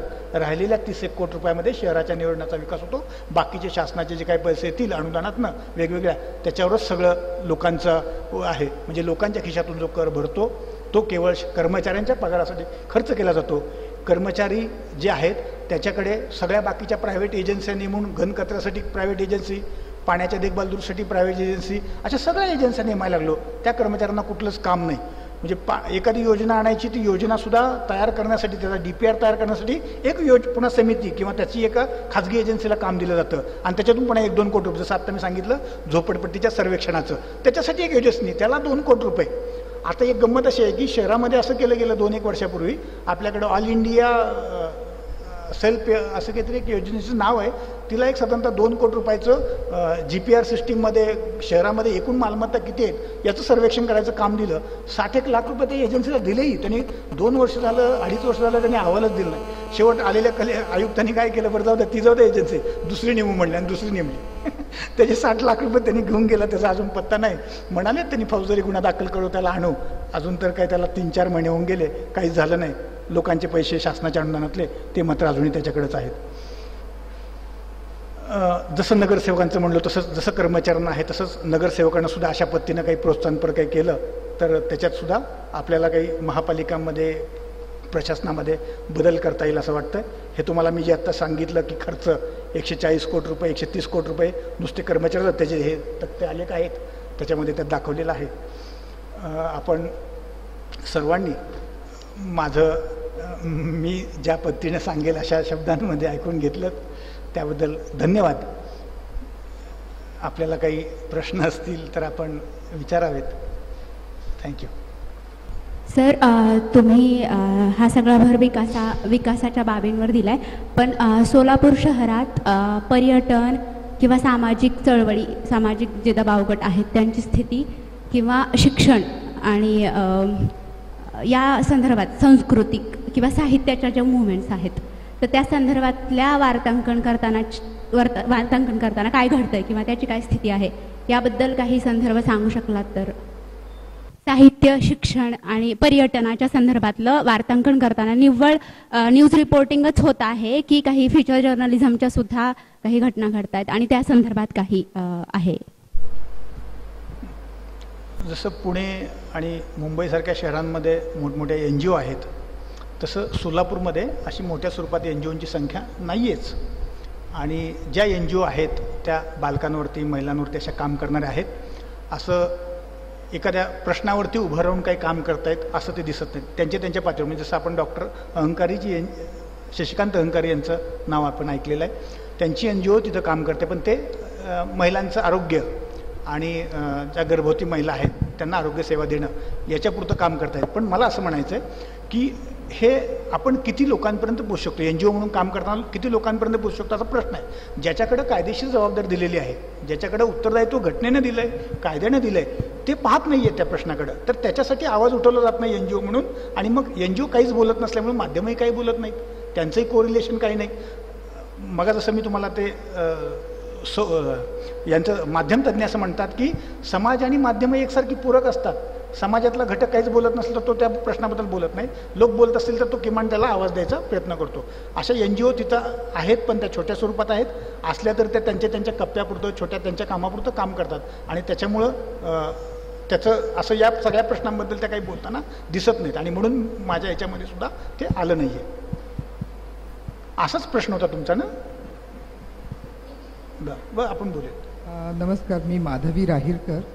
मला एक 2 त्रुटी तुमच्या लक्षात आणून द्यायच्या आहेत की तुम्ही घटनेच्या संदर्भातल्या तरतुदीबद्दल बोलताय, तर ती नेमकी घटना दुरुस्ती 74वी आहे महानगरपालिकांसाठीची आणि 73 आहे ती ग्रामपंचायतींसाठी आहे, रुरल. तर 74 आणि त्या संदर्भात जो पुढचा कायदा प्रेरित झालेला आहे BPMC ऍक्टमध्ये सेक्शन 29 मध्ये त्याची तरतूद आहे, पण त्याचा आग्रह कधीही वार्ताहरांनी धरलेला नाहीये की त्या प्रभाग समित्यांमध्ये काही तुमचा काय बोलायचं त्या विभागीय समित्या नेमाव्यात आणि त्या नेमण्यामध्ये नागरिकांचा किंवा त्यातल्या तज्ज्ञ लोकांचा सहभाग व्हावा की जेणेकरून हा पीपल पार्टिसिपेटिव्ह प्रोग्राम शहरीकरणाचा किंवा तिथला जे स्थानिक तुमचा विकास आहे तो तुम्ही कसा साधायचा आहे हा स्थानिक पातळीवर होण्याच्या दृष्टीने इथे कधीच वार्तांकन होत नाही कुठल्याच. म्हणजे तुम्ही सोलापूरची जी केस स्टडी म्हणून मांडली ते योग्य आहे, पण माझ्या दृष्टीने या खूप मोठ्या त्रुटी आहेत की समजुतीच्या. पुन्हा स्टेट गव्हर्नमेंट आणि महापालिका यांचं जे रिलेशनशिप आहे याच्याबद्दलचा कुठेतरी फोकस तुमच्या संपूर्ण वार्तांकनामध्ये येणं खूप जरुरी आहे. कारण संपूर्ण स्वायत्त नाही आहेत अजूनही महापालिका. आर्थिकदृष्ट्या त्यांचं परावलंबित्व आहे पूर्णपणे राज्य सरकारांवर. त्यामुळे तिथले आमदार तुमचे मंत्री हे जे धोरणं ठरवतील त्याचप्रमाणे त्या शहराचा विकास होतो आणि त्याच्यामधला तुमचा जर से वाढवायचा असेल तर हा फोकस पूर्ण म्हणजे तुम्ही कुठल्या गोष्टींना प्राधान्यक्रम देता. जर माध्यमांनी काही कामगिरी बजवायची असेल तर त्यासाठी प्राधान्यक्रम द्यायला पाहिजे. जो या मुलीचंही म्हणणं आहे की बाबा इतर ज्या अनेक गोष्टी किंवा चळवळी जर घडतील तर मग तुमचा या विकासाबद्दलचं हे होईल. म्हणजे हे मला मुद्दामून करण्याचं कारण मी पुण्यामध्ये या कामामध्ये आहे त्यामुळे माझा अनुभव मी तुम्हाला थोडासा शेअर करते की आम्ही नेहमीच असं सांगतो की हे काहीच्या काही मी विचारतो. म्हणजे आज सकाळी मला एक फोन आला सकाळ टाइम्समधनं की इंटरिम बजेट येणार आहे त्याच्याबद्दल तुमचं काय म्हणणं आहे. मी त्या बाईंना म्हणलं की अहो बाई मी काय बजेट तज्ञ आहे असं तुम्हाला कोणी सांगितलंय का.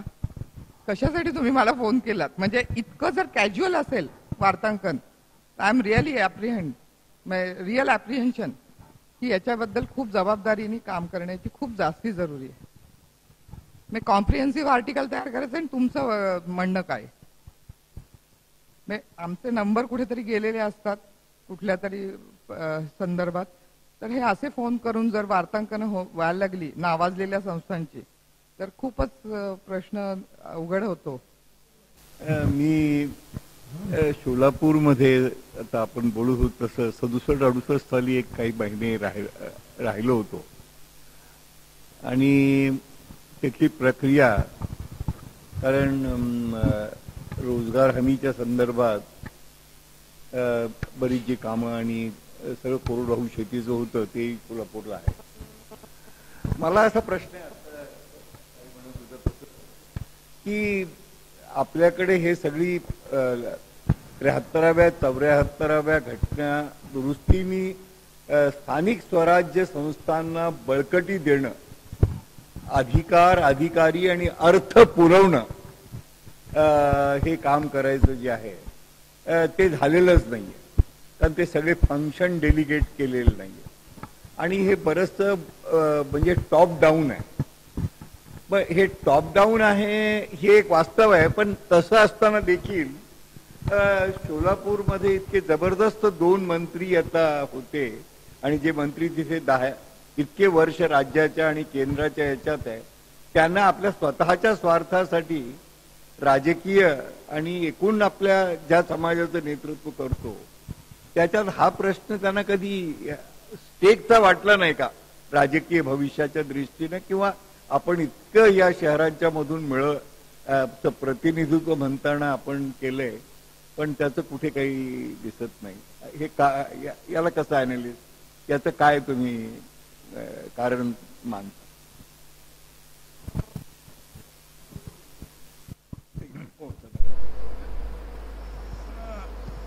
जेव्हा या सगळ्या योजना सुरू झालेल्या आहेत त्याच्यामध्ये आत्ता सोलापूरला ह्या 3-4 योजनांतला निधी मिळाला आहे आणि याच्यापूर्वी राज्यकर्त्यांना त्या योजना माहीत असतील, पण मी त्या घटनेकडे असं पाहतोय की असं बहुधा असतं की एखाद्या माणसाला एखादं पद दिलं तर त्यांनी पुन्हा दुसरं काही मागायचं नाही.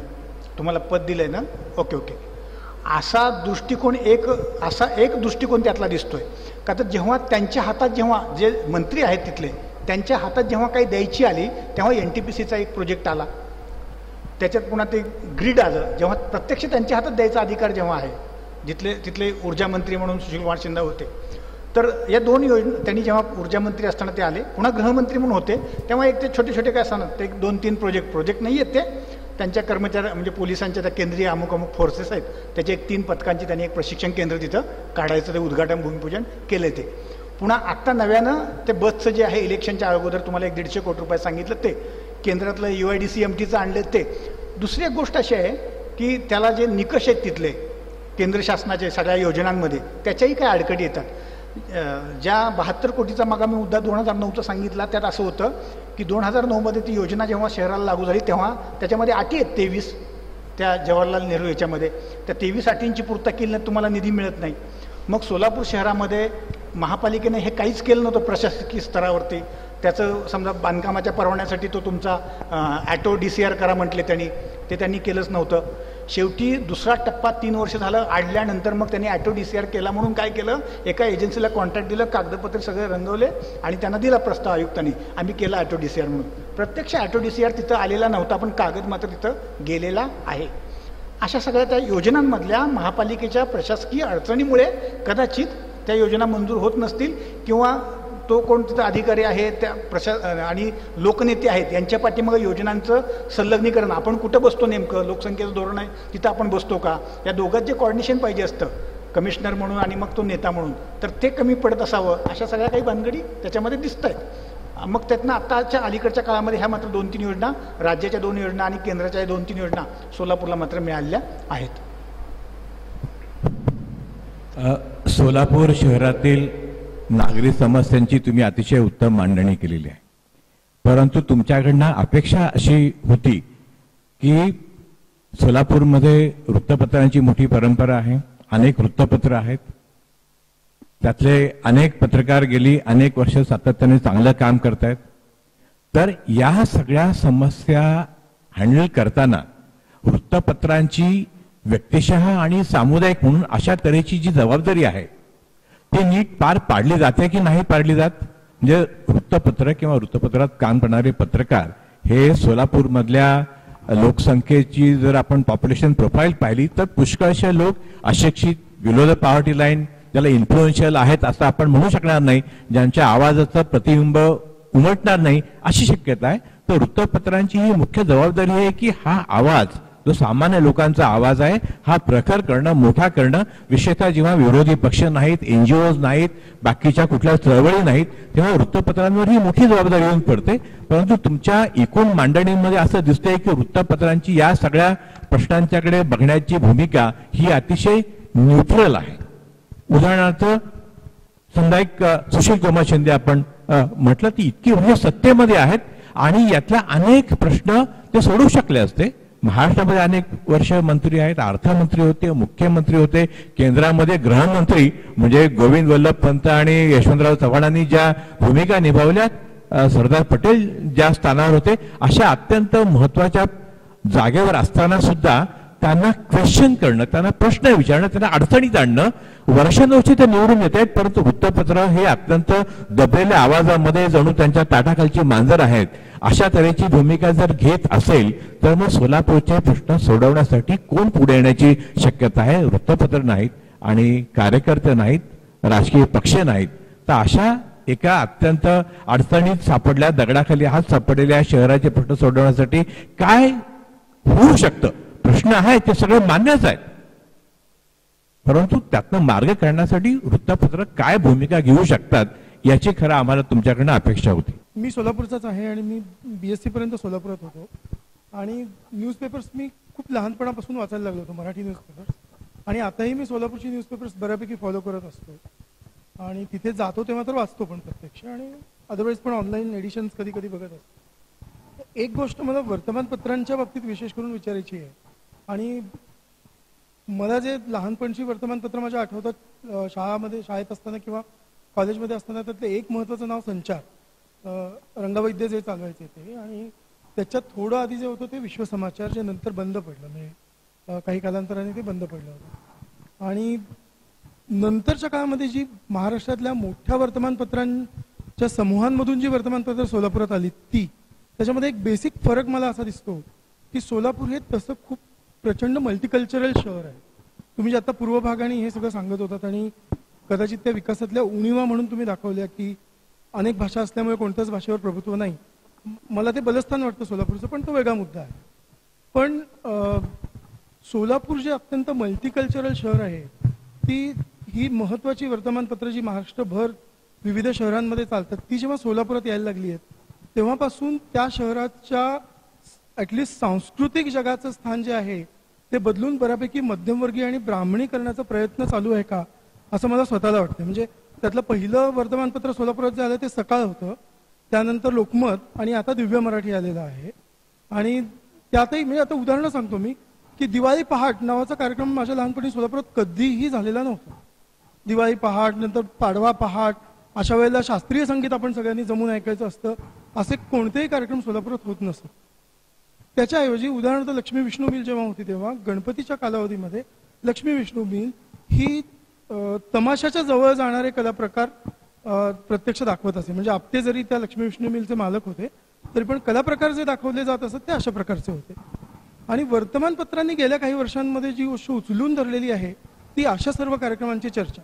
म्हणजे दमाणी सभागृह होतं, ते दमाणी सभागृह मोडलं गेलं, तिथे मोठं शॉपिंग सेंटर उभं राहिलं, त्याच्याबद्दल कुठे फारशी चर्चा झालेली मी कधी वाचली नाही जेव्हा की मी ती न्यूजपेपर्स फॉलो करत होतो. पण हुतात्मा स्मृती मंदिरामध्ये दिवाळीच्या पहिल्या दिवशी काय असणार आहे, दुसऱ्या दिवशी काय असणार आहे, तिसऱ्या दिवशी, किंवा दमाणी साहित्य पुरस्कार म्हणून जो दिला जातो त्याची पण चर्चा गेल्या 10 वर्षांमध्ये ज्या पद्धतीने होते आणि त्याच्या आधी जशी व्हायची त्याच्यामध्ये खूपच ड्रास्टिक फरक आहे. तर आता माझा प्रश्न असा आहे की वर्तमानपत्रांची ही भूमिका तिथे स्थानिक पातळीवर ठरतीये, ती जास्ती मोठ्या स्केलवरती ठरतीये, आणि मग मध्यमवर्गीयकरण करून आणि तसं झालं तरच लोकांना आवाज प्राप्त होईल अशी काही त्यामागची भूमिका आहे का? मी मग माझ्या मांडणीत बोलताना असं म्हणालो की जसं महापालिकांच्या प्रशासन व्यवस्था, शासनाच्या व्यवस्था ह्या मध्यमवर्गीयाचं लांगुलचालन करतायत, तसं माध्यमही मध्यमवर्गीयाचं लांगुलचालन करतायत. का तर तो पण माध्यमातला माणूस किंवा संपादक असेल, माध्यमाचं व्यवस्थापन असेल, ते सुद्धा पाहताना असंच पाहताय की तो माझा ग्राहक आहे का, मी ज्याच्याविषयी लिहितोय, मी ज्याच्याविषयी बोलतोय. कुठलंही इलेक्ट्रॉनिक्स मीडिया घ्या, वर्तमानपत्र घ्या, अमुक नावाचं घ्या, तमुक नावाचं घ्या, सगळी माध्यमं ही मध्यमवर्गीय केंद्रित आहेत. मी पहिलंच ते सांगितलं. आणि त्याच्यामुळंच असं झालं ना की जर ही योजनाच दिल्लीत तयार झाली, 80,000चं घर असलेली आणि योग्य योजना 2 लाखाचं घर असलेली, तिथंच तयार होताना प्रश्न विचारला गेला नाही म्हणून ती खालपर्यंत तशीच आली आणि 4-5 वर्ष चालूच आहे. माध्यमं तिथंही तशाच पद्धतीचं काम करतायत, माध्यमं सोलापुरात तसंच काम करतायत. सार्वत्रिक चित्र आहे ही माध्यमांचं, ते फक्त मध्यमवर्गीय केंद्रित झालेत. त्याचा ग्राहक कोण आहे, त्या ग्राहकाला काय नेमकं लागतं सांस्कृतिक, त्याला पहाटगाणी लागते पण त्याला पहाटगाणीचा कार्यक्रम, याच्या त्या तुंतुण्याचा, त्याच्या ढोलकीचा, त्याचा नाद, तो त्याला ग्राहक नाही आहे ना. त्याचं वर्तमानपत्र विकत घेत नाही, त्याची जी जाहिरात छापतो तो त्याचं पेस्ट असेल तर तो विकत घेत नाही. अशा सगळ्या त्या एकूण माध्यमाच्या अर्थकरणाशी, उद्योगांच्या अर्थकरणाशी सगळं गणित जुळलं असल्यामुळे माध्यमं या सगळ्या वंचितांच्या, या दुर्बलांच्या प्रश्नांकडे दुर्लक्ष करतात. हे मी माझ्या पहिल्या मांडणीत पण सुद्धा हे मांडलं होतं आणि हे वास्तव आहे. एक छोटा पत्रकार, समजा माझ्यासारखा रिपोर्टर, पत्रकार, आता मी न्यूज एडिटर म्हणून काम पाहतो, 1 वर्ष झालं, पण ते विषयच मांडायचे नाहीत, ते विषयच वर्ज्य झालेले आहेत, हे वास्तव आपल्याला नाकारता येणार नाही.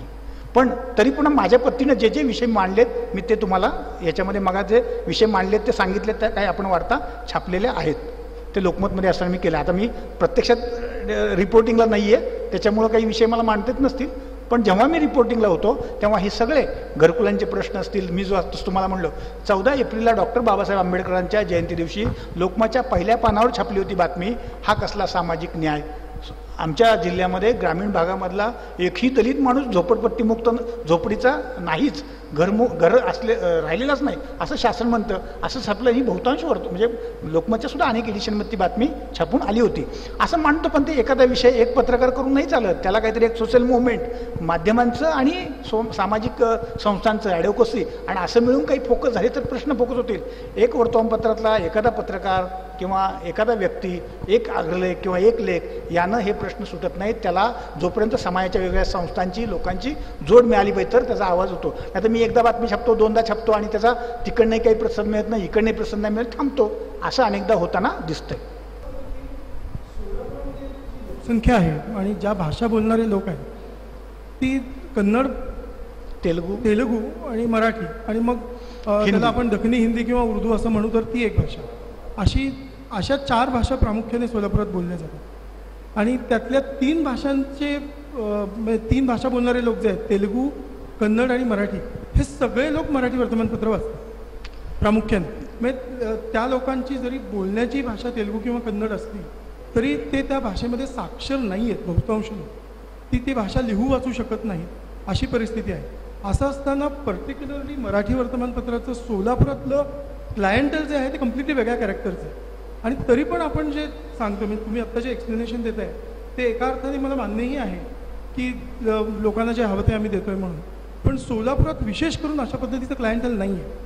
पण रिपोर्टिंग होताना जे आपण बघतो की उदाहरणार्थ कन्नड वीरशैव समाज किंवा लिंगायत समाजाविषयी वार्तांकने मुख्यतः जानेवारी महिन्यात, तेही 12 जानेवारी ते 17 जानेवारी, आणि मग गड्डा सुरू झाला म्हणून आणि संपला म्हणून असे काहीतरी एक वार्तांकनाच्या गोष्टी ठरलेल्या. या उलट सोलापूरचं जे कल्चरल व्हायब्रन्स ज्याला म्हणूयात ते जर बघितलं, कोणत्याही सार्वजनिक कार्यक्रमाचा फोटो बघितला आणि या कार्यक्रमामध्ये उपस्थित असलेले लोक डावीकडून अमुक अमुक अमुक असंच लिहिलेलं असतं, त्या लोकांची आडनावं जरी बघितली ना तरी सुद्धा ती कल्चरल डायव्हर्सिटी किती आहे ते लक्षात येतं. तर असं असताना पण मराठी वर्तमानपत्रातून विशेष करून यांना इनफॅक्ट उलटा प्रश्न आहे की क्लायंटल म्हणून टॅप का नाही केलं जात. एक्झॅक्टली ऑपोजिट प्रश्न विचारतो मी आता की हे तेलुगू भाषिक आणि कन्नड भाषिक लोक क्लायंट्स म्हणून टॅप का नाही केले जात. नाही काय भाषिक लोक वर्तमानपत्राचे संभाव्य वाचक म्हणून किंवा ग्राहक म्हणून टॅप का नाही केले जात. नाही, त्याच्याकडे कल्चरल अंगाने मात्र वर्तमानपत्र अत्यंत चांगल्या पद्धतीने रिपोर्टिंग करतात हे मी तुम्हाला सांगू शकतो. म्हणजे कुठलाही मार्कंडेय जयंती असू द्या, तिथली आंबेडकर जयंती असू द्या, अहिल्याबाई जयंती असू द्या, किंवा तुम्ही आत्ता म्हणाला तसं सिद्धेश्वर जत्रा असू द्या, एवढं भरभरून देतात. अलीकडच्या काळामध्ये माझं उलटं म्हणणं हे द्यायची गरज जास्त नाही आहे, ते जास्त देतात. म्हणजे आम्ही पान भरून जत्रेचं कव्हरेज देतो, पण तोच एखाद्या लोकांचा प्रश्न आला मात्र तिथं मात्र तेवढं कव्हरेज दिलं जात नाही. आत्ता तिथं सिद्धेश्वर जत्रेमध्ये एक प्रश्न असा होता की एका शेतकऱ्याच्या जवळ साधारणतः एक 20-22 एकर जमीन होती आणि त्या सिद्धेश्वर कमिटीनं काय केलं की ती जत्रा आम्ही तिथं बैलांचा जनावरांचा बाजार भरतो, परंपरा आहे म्हणून ती आम्हाला द्या म्हणून ती कोर्ट केसेस चालू होती. तर त्या शेतकऱ्याच्या बाजूनं कोणी उभारलं नाही. आम्ही मात्र मी माझ्या पद्धतीनं बातम्या पेरायचं ते छापायचं काम करत होतो. एकही वर्तमानपत्र का मध्यमवर्गीय तिथला वैश्यव समाज तो वाचक हे लक्षात घेऊन एकानेही शेतकऱ्याच्या बाजूनं लिहिलं नाही. हे वास्तव आहे. जत्रेचं मात्र भरभरून कव्हरेज दिलं आहे. सांस्कृतिक कव्हरेज खूप चांगल्या पद्धतीने येतं आहे. तुम्ही म्हणता त्या पद्धतीनं ब्राह्मणी कव्हरेज हे वाढलं असेल तर आता तो ग्राहक आहे तशा अंगाने ते वाढतंय. अधिक जास्त सांस्कृतिक कव्हरेज वेगवेगळ्या वर्गाचं पैलूचं पण येतं आहे. प्रश्नांचं कव्हरेज मात्र येत नाही हे मात्र मी मान्य करतो. आणि ते न येण्याची कारणं ही सगळी त्याची अर्थकारणाशी त्याच्या ग्राहकतेशी ही सगळी जोडली गेलेली आहेत. आता तुम्ही बघा, जसं इलेक्ट्रॉनिक्स मीडिया आलं, ETV आलं, पंढरपूरच्या यात्रेला एवढी वर्तमानपत्र कव्हरेज देत नव्हती. महाराष्ट्रात समजा सर्वदूर पसणारी लोकमत आणि सकाळ 2 वर्तमानपत्र विदर्भ आणि इकडे सगळीकडे पोचत होती. 2 वर्तमानपत्र एकच म्हणजे त्यांची रिपोर्टिंगला माणसं पाठवायची आणि पूर्ण 27 दिवसाचं कव्हरेज करायचे. इलेक्ट्रॉनिक्स मीडिया आल्यावर उलटं असं झालं की अधिक दररोज एक पान देतील अशा पद्धतीचं कव्हरेज सुरू झालं आहे. अधिक कव्हरेज सांस्कृतिकरणाला जागा मिळायला लागलेली आहे, पण त्याच वर्गाच्या प्रश्नांना मात्र जागा दिसत नाही आहे. मग त्याच्यात मग त्यांच्या त्या योजना 350 कोटीचं चौपदरीकरण, ते 2000 कोटीचं, मग पंढरपूरमधल्या बैठका, याला मिळतंय त्याला मिळतंय. पण त्याच लोकांच्या शेतांच्या प्रश्नाबद्दल, त्याच लोकांच्या सिंचनाच्या प्रश्नाबद्दल गावाकडे गेल्यावर त्याच्या प्रश्नाला जागा नाही, ते प्रश्न विचारत नाही. 2-3 गोष्टी असतील. शहरी पत्रकार आहे, त्याला ग्रामीण, जसं मग आता देसरडा सर म्हणत होते रोजगार हमीचा विषय होता, सांगत होते ते रोजगार हमीचं आमच्या इथं सगळी गडबड झाली आणि तेव्हापासून जे बंद आहे ते बंदच आहे. त्याच्यामध्ये कलेक्टर, उपजिल्हाधिकारी सगळी माणसं गेली. सगळ्यात महाराष्ट्रातली आत्तापर्यंतची झालेली 147 लोकांवरची विभागीय चौकशी एकाच केसमध्ये झाली, सोलापूरच्या रोजगार हमीत. एका माणसाला सस्पेंड केलं होतं आणि त्याच्यानंतर मी जी काही मालिका पुन्हा लावली, सलग 3 महिने मालिका लावली होती रोजगार हमीची. त्यात 147 लोकांची चौकटी. जगदीश वर्मा नावाच्या कलेक्टर मॅडम होत्या, मग त्या सगळ्या NGO तिथं आल्या, पुन्हा त्यांच्या विरोधात सुरू झालं. विजयसिंह मोहिते पाटील तेव्हा पालकमंत्री होते, मग त्यांनी ते सगळ्या चावडी वाटण्याचा रोल घेतला, सगळ्यांनी विरोध केला चावडी वाटण्याला. हे सगळं वार्तांकन तेव्हा ते हे सगळ्या प्रश्नांचे विषयी करत होतो, पण त्याला काही मर्यादा येत आहेत माध्यम म्हणून, त्या जरा थोडंसं आपण समजून घ्यायला हवेत. ओके, 2 छोटे मुद्दे. I'll just end off with 2 small points. I'm not going to take a lot of time because already we have had a lot of time. शहर नावाची कुठलीही गोष्ट भारतातल्या कुठल्याही ठिकाणी ती किती व्यामिश्र असू शकते, किती बहुपेडी असू शकते, किती क्लिष्ट असू शकते, दोन्ही तिच्या जगण्याच्या पातळीवरती आणि तिचं जगणं आपल्याला आकलनाच्या पातळीवरती, याचा एक अत्यंत उत्तम उदाहरण जे काय होतं ते आजचं लेक्चर होतं. दुसरी महत्त्वाची गोष्ट जी माझ्यासाठी व्हायला was listening to all of that, ही अशी होती की बाबा इन अ पिरियड आपण नुकतंच एका अशा मोसमातनं बाहेर पडलेलो आहे की जिथं पत्रकार हे चांगल्या आरत्या ओळखू शकतात, हे आपण भारतभरामध्ये बघितलेलं आहे. तो त्या केसमध्ये एक पत्रकार यांनी जर जाणीवपूर्वक काही करायचं ठरवलं किंवा जर जाणीवपूर्वक एखाद्या गोष्टीच्या मागं लागायचं ठरवलं तर तो काय करू शकतो याचं उदाहरण घेऊ की बाबा माझी स्वतःची जी एक कॉन्शियसनेस आहे, मला जे काही करायचं आहे ते त्याच्यामधनं मी काय पद्धतीने तुमच्यासमोर मांडू शकतो. This was a classical example of it. So not that प्रत्येकाने तसंच करणं अपेक्षित असतं. तो ज्याच्या त्याच्या वकुबाचा, ज्याच्या त्याच्या जाणीवेचा, ज्याच्या त्याच्या बुद्धीचा सगळ्याचाच भाग असतो. पण this was a classical example of it की जर ठरवलंच तर काय करता येत नाही आणि काय करता येतं. आणि आय डोंट नो, मतलब we can always have a talk about it and we can always have a lot of talk about it. मला काय असा प्रश्न पडतो की शहर मुळातच एक इतकी मोठी गोष्ट आहे. सोलापूर सारखं शहर तर डेफिनेटली खूपच मोठी गोष्ट आहे. म्हणजे तो प्रश्न मला देखील मागासपासून पडत होता की जर दख्खनी, मराठी, कन्नड आणि तेलुगू या जर 4 भाषा या शहरात ऑपरेशनल असतील तर या 4 भाषांमधली मराठीची वर्तमानपत्र ही आपल्याला माहिती आहे, ती बाकीच्या भाषांमधली वर्तमानपत्र आहेत का नाही आहेत, आणि ती जर असतील तर ती काय पद्धतीने ऑपरेट होतात. आता राहायला मुद्दा कन्नड आणि तेलुगू भाषिकांचा, तर ते कुठल्या वर्गातून येतात, ते किती वर्षांपासून या शहराचा भाग आहे, याच्यावरती ही गोष्ट अवलंबून राहणार आहे की त्यांचं मराठीकरण किती वेगाने होत आहे आणि किती वेगाने होत राहणार आहे. आणि आय डोंट थिंक की there is any alternative to it. म्हणजे सगळ्या शहरांमध्ये दिवाळी पाठ होते, याला कारण इज आपण ब्राह्मणी होत आहोत हे जसं आहे तसं आपण मध्यमवर्गीय होत आहोत हे देखील आहे. आणि आपल्या भारतीय मध्यमवर्गीयकरणाचा एक ब्राह्मणीकरण नावाचा ऍस्पेक्ट आपण नाही सोडू शकत. आता त्याच्यामध्ये मुद्दा असा आहे की दिवाळीच्या पहाटे पेपर उघडल्यावरती आपण तेच बघणार का दुसरं काहीतरी बघणार, आणि जे दिसणारच नाहीये त्याचा आपण पाठपुरावा करणार का. म्हणजे त्या दिवशी आपल्याला जर एवढंच वाईट वाटत जा एखाद्या मशिदीमध्ये, I would say that is a safest option. किंवा हो माझ्या शहरामध्ये एक भाग असा आहे की ज्याच्यामध्ये दिवाळी पहाटेच्या दिवशी कुठल्याही प्रकारची शास्त्रीय संगीत आळवलं जात नाही, तर एक अत्यंत उत्तम भांग दिली जाते, एक सुंदर नमाज केली जाते, आपण त्याचा भाग व्हावा. I think it's a question of what are we going to choose. Our cities are very diverse about it. जे माझं म्हणणं असं आहे की जे विकलंच गेलेलं आहे, जे आपलं नाहीच आहे, त्याच्यामध्ये ओ माझं नाव आहे का बघता का, हा आपण अटॅच का धरावा. नसणार आहे आपलं नाव त्याच्यामध्ये, कधीच नसणार आहे. We will have to find our own spaces, we will have to find our own expressions, and cities do provide you with those types of spaces. Question is की ते डायनामिझम आपण टॅप करणार आहे का नाही करणार. मी पण जसं म्हटलं it's going to be an endless type of debate, we keep on talking about it. पण before I finish this off, परिवर्तनचा वाटसुरून युनिक अकॅडमीतर्फे आपण इथं आलात आणि एक इतकं उत्तम उद्बोधक अशा प्रकारचं व्याख्यानात संध्याकाळी दिलं की ज्याच्यामध्ये डेफिनेटली ह्या मॉस्कोमध्ये हा खूपच मोठा दिलासा होता की अशाही प्रकारच्या प्रश्नांवरती एवढं सगळं करतायत. सो त्याच्यासाठी या दोन्ही संस्थांतर्फे मी आपला अत्यंत आभारी आणि ऋणी आहे. आणि आपण सर्वजण आलात बसलात एवढ्या उशिरापर्यंत त्याच्यासाठी तो आपलाही ऋणी आणि आभारी आहे. उद्याच्या दिवशी शेवटचं जे व्याख्यान आहे त्याच्यासाठी परत संध्याकाळी 6 वाजता आपण इथे यावेत अशी विनंती करून हा थँक्यू.